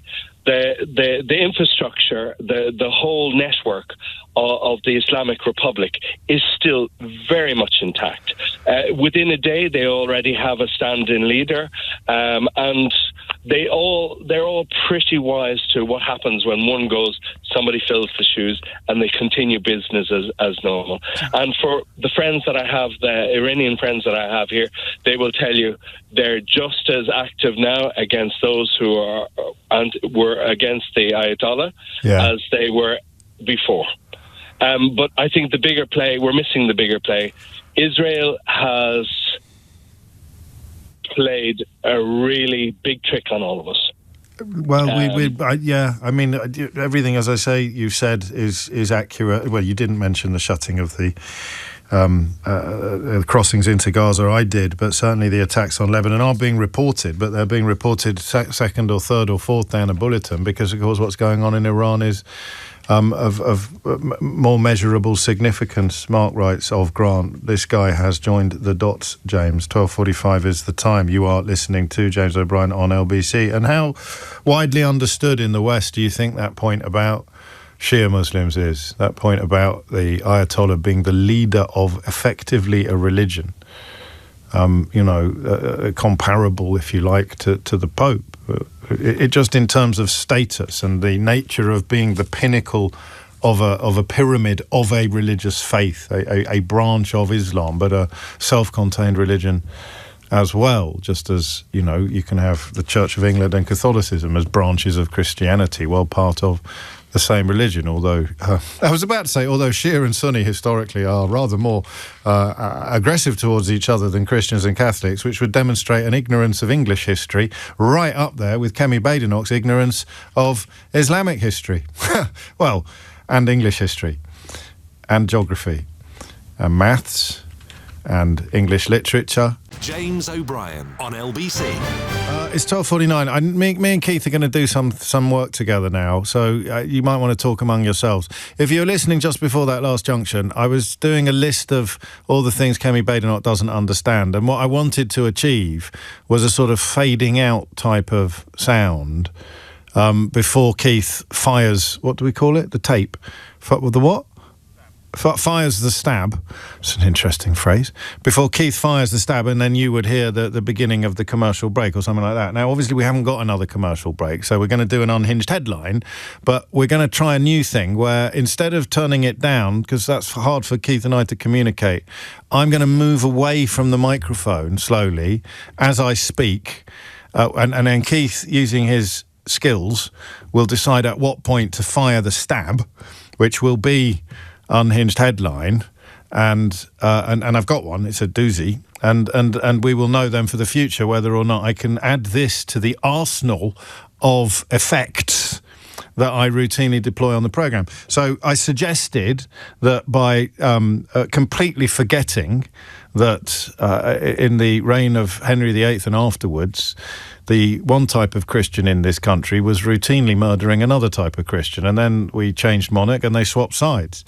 The Catholics were in charge and the Protestants were in charge, and they were murdering each other with gay abandon under Elizabeth I and her sister Mary. So I suggested that I'd almost demonstrated an ignorance of English history that would be, or Christian history, English Christian history that would be up there with Kemi Badenoch's ignorance of Islamic history, or Middle Eastern history, or geography, or English literature, or international law, or French, or economics, or chemistry, or physics. Unhinged headline. Did it work? What? Well, let me know on 84850. Unhinged headline. This can't be a debut for Dan Hodges. He must have written 30 unhinged headlines before breakfast most days. 48 hours that prove Zach Polanski and his marauding Greens now run Britain's foreign policy. Sorry, what? Pardon?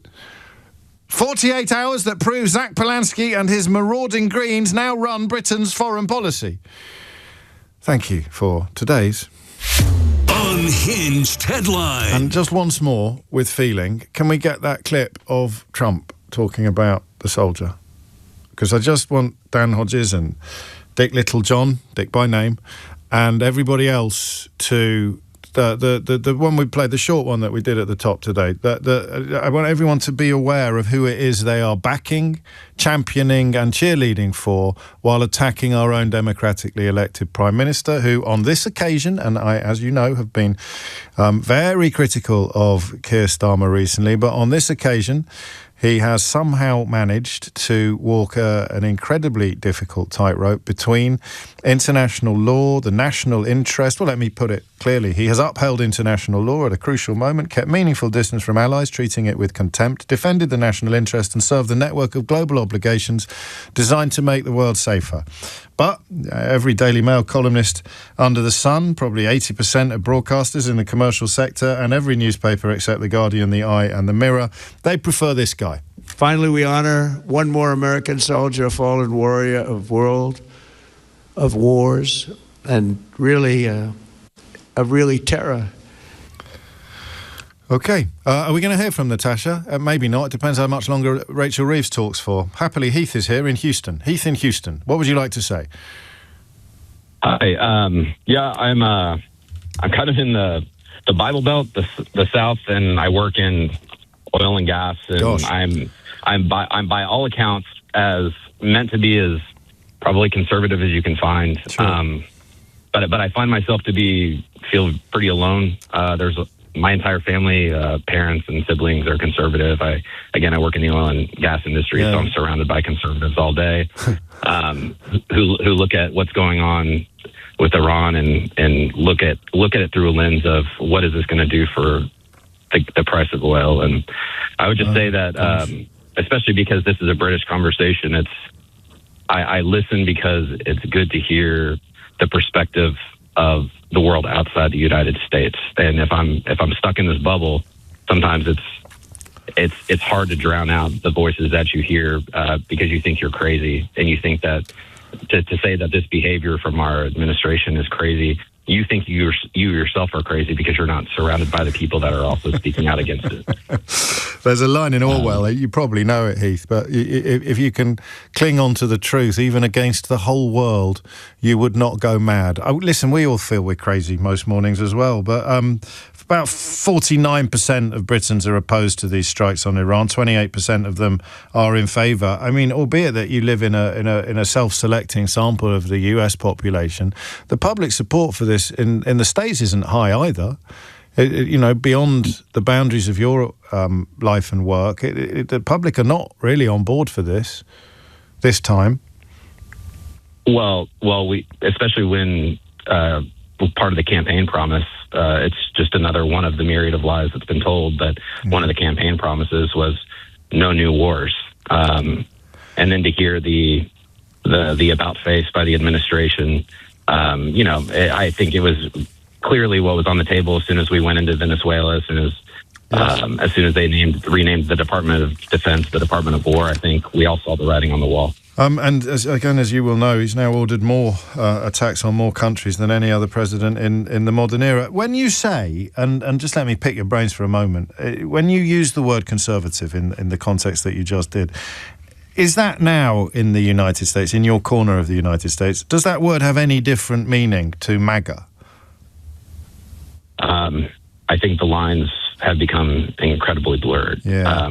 I think take family for instance. Sure. I love my family, and I love my parents, and I've grown up Southern Baptist, so evangelical as you can be. But now we're in an era where conservatives that even you may say these are good salt of the earth people, they can't bring themselves to denounce the behavior that's right in front of their eyes. And a part of that issue is some of what happens isn't even shown to them. I mean, they're getting fed whatever's on their algorithm already on Facebook or TikTok, but also they have Fox News on like 24/7, and that's a huge part of the problem. And it possibly wouldn't matter anyway, because as you've said, he's doing the polar opposite of what he promised to do, and the people that cheer him, some of the people that cheer him, don't cheer him any less when he's doing the opposite of what they were cheering him for promising he was going to do 10 minutes ago. Wait, hey, you're not alone. Thank you, Heath. And next time you ring in, let's have an argument. All right, let's pick something on. Let's pick something else. But it's nice to hear that we reach parts of the world like yours, because it must be a very lonely place to be at the moment. And yet the facts should be a unifying force. And I'm moving on only because Natasha Clark has slid into the studio with a brief update on the still unfolding spring statement that Rachel Reeves has been giving in the last 20 minutes. Yes, that's right, James. And as you were sort of suggesting earlier, obviously this isn't going to be a big main spring statement like we usually do. It's going to have no tax and spend policies that we understand. But what it will be is a bit of an update on the public finances, how well our economy is growing, and basically will people be feeling better off by the end of the Parliament or not. And we've had two main bits of news that Rachel Reeves has delivered so far. She sounds like she's actually suffering from a little bit of a cold, according to her voice, bless her. GDP, according to the statistics that she's just read out in the House of Commons, is going to go up, so the economy is going to be growing. That'll be OBR. Yes, the OBR, right. The Office for Budget Responsibility, is adjusting the profile of our economy up, so GDP will be growing slightly slower in this year, 2026 and 2027, but then be going up again. She told us just a couple of minutes ago that meant growth will be on the up. I've always said that growth is for a purpose, to make working people better off. And I can confirm that GDP per person is set to grow more than was expected in the autumn, with growth of 5.6% over the course of this Parliament. That compares to a fall in GDP per capita in the last Parliament. And by the next election, after accounting for inflation, people are forecast to be £1,000 better off per year. But obviously, James, the events in the Middle East have been completely dominating, and there are questions today about how much these statistics will be in date or not. She said that all that she could do was provide as much stability as she could, bearing in mind the instability in the Middle East. A plan that is even more important in a world that in the last few days has become yet more uncertain.